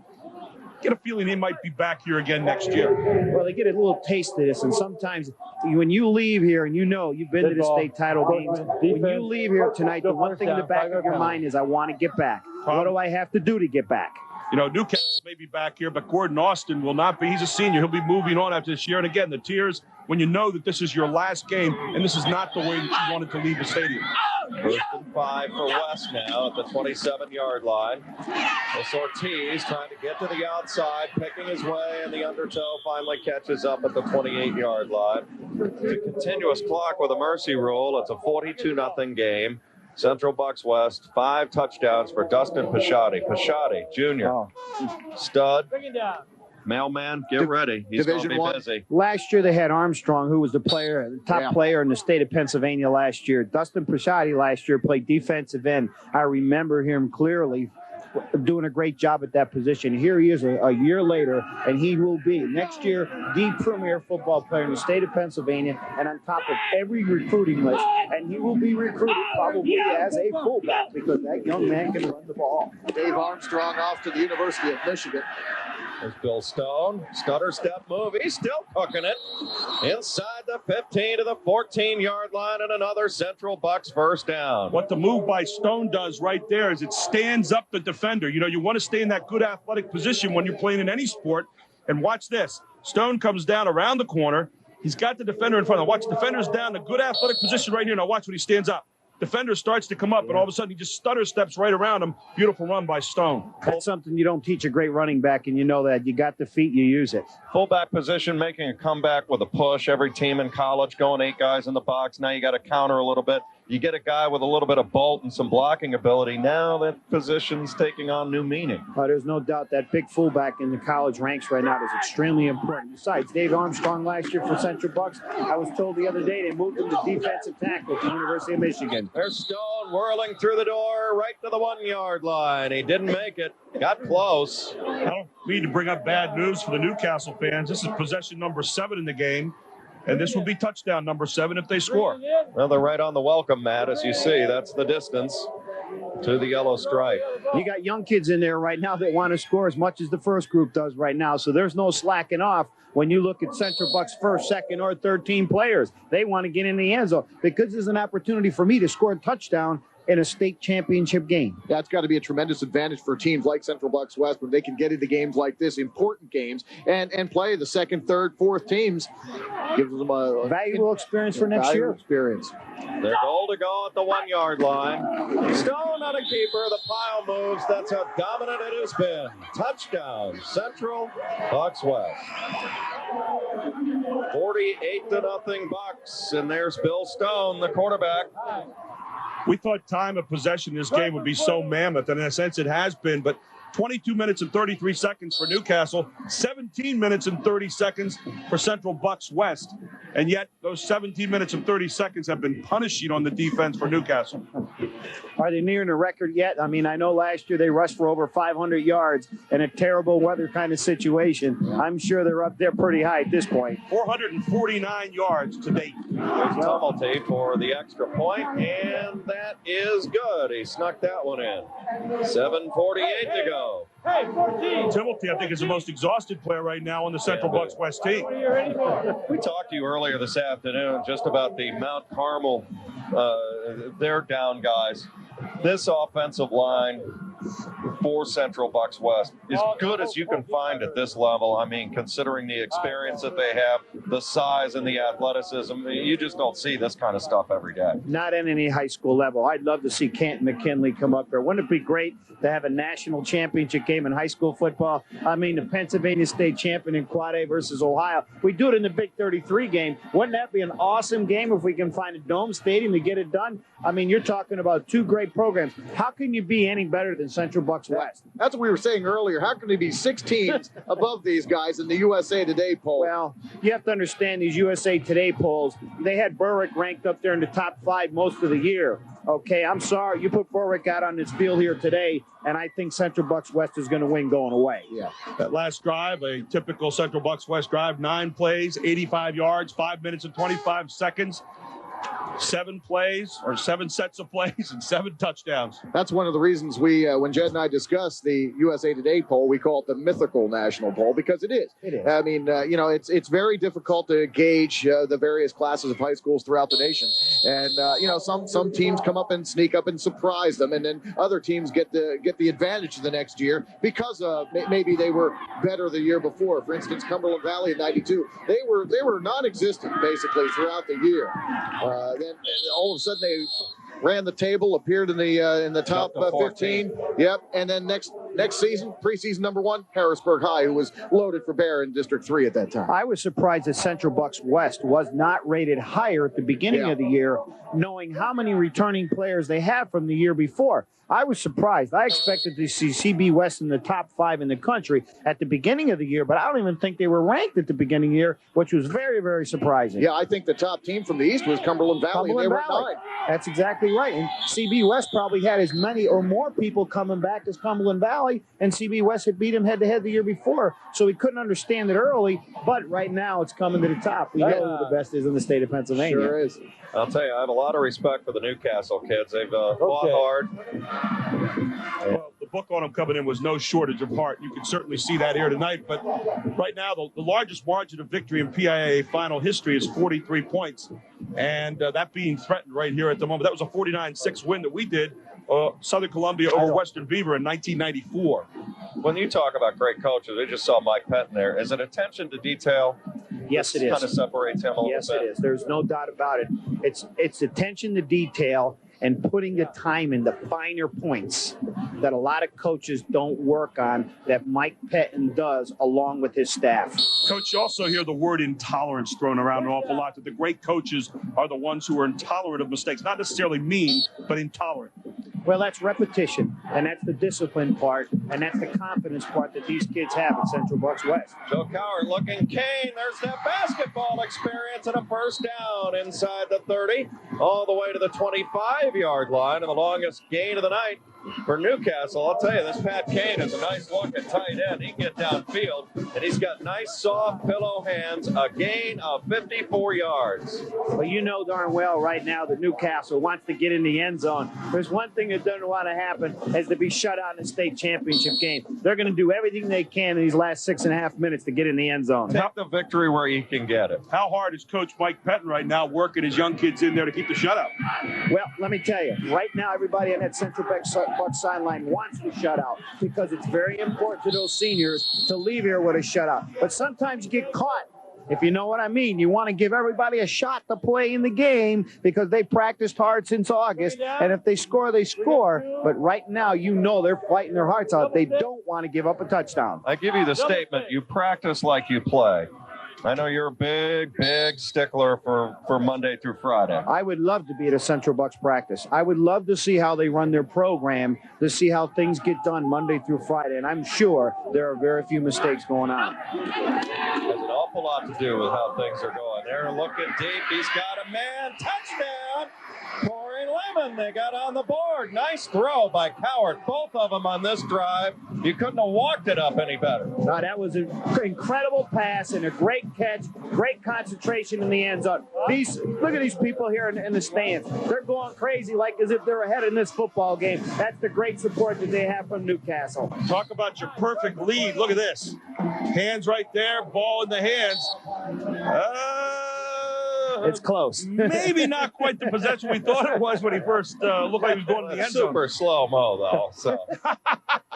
That's the toughest catch for a wide receiver. Yeah, great pass. Coming over the shoulder like that. Yeah, he lobbed it up there. That was a beautiful pass by Cowart. That was one of the best throws of the night that we've seen.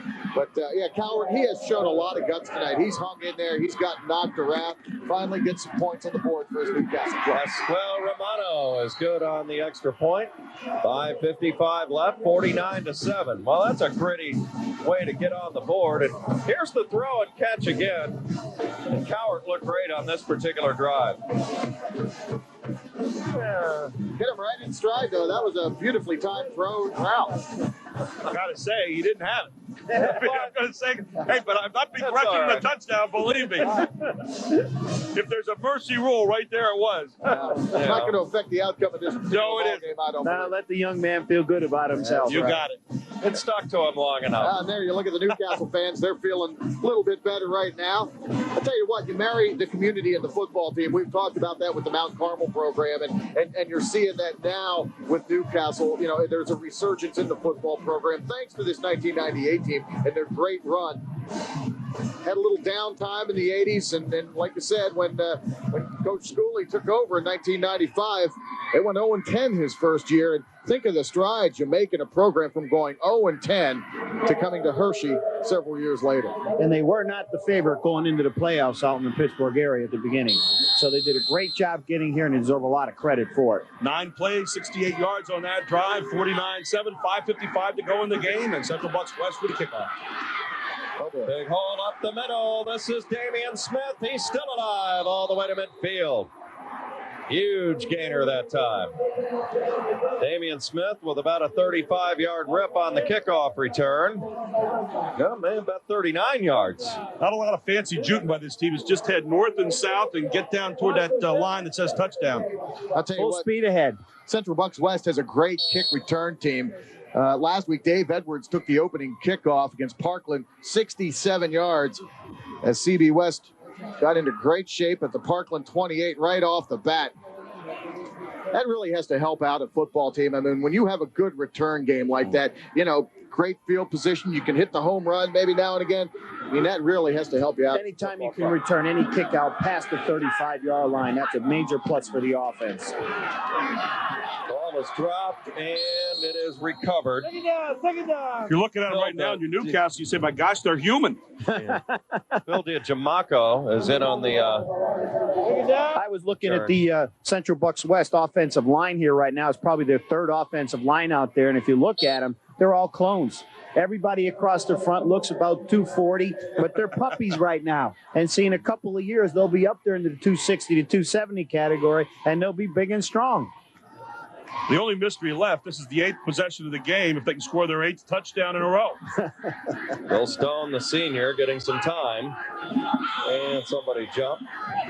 I'd like to switch gears right now and take a tip of the hat to the production people at WITF, the hard work that these guys have put in. I mean, it is very difficult to present the sights and the sounds of 4 PIAA championship football games with this quality. Dead ball. And I've said it before, I'll say it again. You know, Defense. these people are the best production people in the state, bar none. And I'd like to highlight 2 people specifically. Director Flip Cousins. He's the technical detail man, and he's giving you all the pictures. And Flip's done basketball, football, wrestling, making telecasts second to none. And also direct producer Andrea Campbell.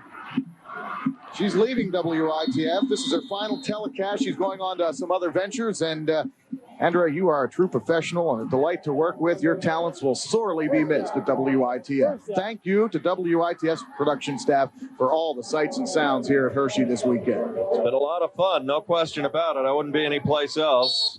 Chocolate Town, USA. What do you think so far of the Hershey experience this weekend? I think they did a great job hosting the tournament. It's a great place to be. And, you know, for our sake, I hope that the tournament does remain close by. It makes it a lot convenient for us people in this area of the state. I'd like to echo what Mark said about the crew. I mean, you get all the different angles of the game. You get the sounds, the sights. We got inside and heard the referees throughout the weekend. We saw every picture you could want. We got instant replays like this all night long, picking up the action and giving you a chance to see it again. And there is no more quality crew around than the production crew of WITF and all the great people down there. And again, Andrea, thanks for a great job and good luck with whatever you go out and do. I'm sure you're going to be a very, very successful person. Ball at the 22. Hand off Damian Smith. He's a junior. He's still cooking it, still burning it to the 5-yard line. A gain of 17. It's a stable.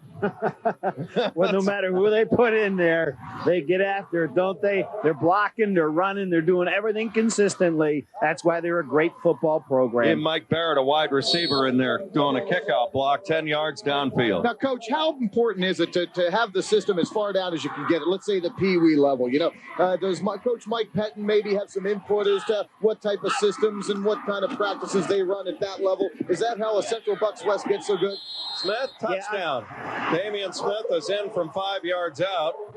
Having consistency in the program, starting down from the mini level on up to your junior high, your JV program, the same system, the same numbering system, same whole system, same plays is a tremendous plus, because a lot of these kids here might be playing for the 5th year in the Central Bucks system. And when you're a senior, it's so easy now. It's all hat. There's very few mental mistakes. And in the game, if you got to think before you do it, you make mistakes. Right now, it's all reaction for them. So realistically, these kids could be playing virtually the same system since they were 7 or 8 years old. Oh, I would think that they probably are. Guys, that 5-yard touchdown gave Central Bucks West 500 yards for the night.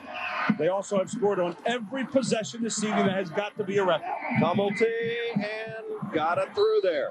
Well, you're not going to get any style points on that, but effectiveness, hey, it still counts for one. Jim, high school football in this state, last year we're projecting almost 6-7 million people went to a high school game. With all the money that's out there, professional sports, affordability and the like, are people reattaching themselves to the community team, the name on the front, not the back right now? There's more to high school football than any other sport, I think, right now. I think locally and across the state of Pennsylvania, people really get into high school sports. I don't care if it's football, basketball. People really get behind it. They love to watch the amateurs out there, not getting paid a lot of money, not getting paid anything to play the game, but they're playing for their heart and soul and playing for themselves and their communities. Coach, you mentioned it a few minutes ago here in a game tonight where our team's losing 56-7, and yet if you look down at the Newcastle fans, the experience, the joy of playing in a championship game, maybe the chance to come back again some other time, the exaltation when their team scored a few minutes ago, it's all there. It's kind of a certain pureness that you don't see out there maybe in the professional ranks. It's a once in a lifetime. That little guy on the sideline down there having a lot of fun. That's a dream for him, too, to be at Hershey Stadium.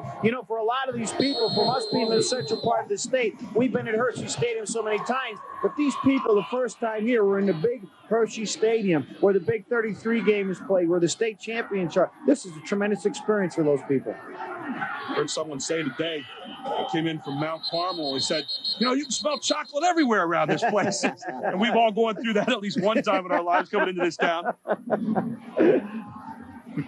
From the lamps downtown and everything. 2:50 left. Well, by the looks of it, Coach Gary Schooley is building something at Newcastle, too. How much pride, East and West, is there going on with you coaches right now as far as all this? 3 out of 4 for the East. A lot. Next week we have. Interesting in January when you guys get together. The next week the state directors meet at Penn State, and us Eastern coaches will all walk in with a big smile because there's always that who's better, East versus West. Well, I don't think there's any question this year. And Quad A, Triple A, and Double A, Eastern football is definitely number one. Coach, first time since 1993, we had 4 WPIAL champions in here also. How important is that, as far as the Eastern coaches are concerned, playing the WPIAL champions? Everyone knows a lot of pride out there. Well, it's great, though. I mean, everybody, no matter where you're from, should feel good about the football in your area. I guess this year the WPIAL coaches sort of have to eat crow a little bit and admit that Pennsylvania has dominated in the state championship. It's not like these games were close. The PA programs have dominated in 3 of the 4 football games, and we're by far the better football teams. You're talking about the eastern side in of the Pennsylvania, eastern part. Of course. 56-7, and yeah, you're watching tonight, in my opinion, the best team in the 11 years of this tournament, at least for one night anyway. I don't think you can argue that right now. I don't think there's been a dominance like this other than maybe last year, their performance. There has not been any level a team that has dominated so physically up front. Well, the largest 4A difference ever in a game was 35 points. Downingtown in that 49-14 win over Woodland Hills. We saw that in 96. But even last year, the team didn't score on every possession. I mean, that's perfect. That's like throwing a no-hitter in my estimation. You're going down the field. You got 500 yards in yardage again, which equals last year. How much better can you get? The only problem with that is if you happen to be the punter, and that's the only time you get in the game for Central Bucks West, you didn't get in the actual football game here tonight. But his medal's going to be the same color as everybody else at the end of the evening, right? It's going to be a beautiful gold medal. Believe me, he'll wear it with pride. I'll tell you what, in these championship games, the victor in each game has really shut down their opponent. We've seen the 56-7 score here. Mount Carmel 44-7 today. Mount Carmel, a victor. 2 shutouts yesterday. Yeah, Mr. Cowart working hard. Joe Cowart. He's got a touchdown pass tonight. We talk about the punting in this game. There's been only one punt in the entire game. A lot of coast-to-coast stuff going on tonight. Get the impression the Central Bucks West kids got a little incensed after that last touchdown here with the blitz that we just saw in his last play. I was talking to the coaches at halftime up here, and they were telling me, we knew that Central Bucks West was good. We didn't know how good, and I guess they found out the hard way. I guess when you're an underdog, you just hope you don't get their A game. Well, they got the high, hard one tonight. Yeah, I mean, some. You watched Championship Saturday last week. The underdogs took the favorites to the limit and won 2 out of the 3 games. So anything can happen in a football game, and you hope when you get there that maybe they won't be on top of their game. Maybe they'll fumble the ball, throw interceptions, or something, but not tonight. Yeah, that wasn't the case tonight. You can see that Central Bucks West was certainly on top of their game from the outset. 40 seconds to go to a championship for Central Bucks West, almost anticlimactic at this point. There's Pat Kane. You'll see him maybe in March here in Hershey on the basketball floor. He's a good one at 6'5", 220 pounds. And the Newcastle kids. No shame in losing to this club, boys. It's not. 20 years from now, I think the more the years go by, the more this legend's going to grow with what we just saw here tonight, Jim. I honestly truly believe that. There's no doubt. I look at this game here. I remember back in '85, we played a Bishop McDevitt for a district championship game when they had Broski, Ricky Waters. They had 3 Division I running backs. And we said to ourselves, my God, of all years to get to this game, but the thing that we kept telling ourselves, we probably lost to one of the best football teams in District 3 history. The same thing here tonight with Central Bucks West. As they count it down for Mike Pettin, got his 300th career win, and now a second consecutive state champion in Quad A, the first in Quad A to do so. And what we've seen of some of the youngsters, don't be surprised if a year from now that these guys have this on their schedule again. Well, if you're a betting man, I would bet that they'll be back next year. I wouldn't bet against them, even though Parkland returns their team intact next year pretty much. So there might be some stiff competition. Norristown returns a great deal of players down in District 1. To come out of District 1, though, District 1 arguably might be the best football in the state. I know the people here in Mid-Penn would argue that, but it might be the best. And to come out of there, they're definitely a favorite to win it again next year. Well, they're certainly on an up cycle. Jim, it was delightful working with you all weekend. I really appreciate the perspective that you gave us here. Thank you. I appreciate it. I had a lot of fun. Jim Contafio, head coach at Wilson. Get here one of these years, will you? We'll have all kinds of fun if you're down there. Hey, we plan on getting here someday. We're going to work hard, and hopefully we won't be up here in the box. I told Four, one of 2 things. Either we're on the field or in the box. No in between. No in between. All right, that's buddy. it. Thank you, Jim. There you go. Jim Contafio is a Big 33 coach this past summer, and really appreciate that.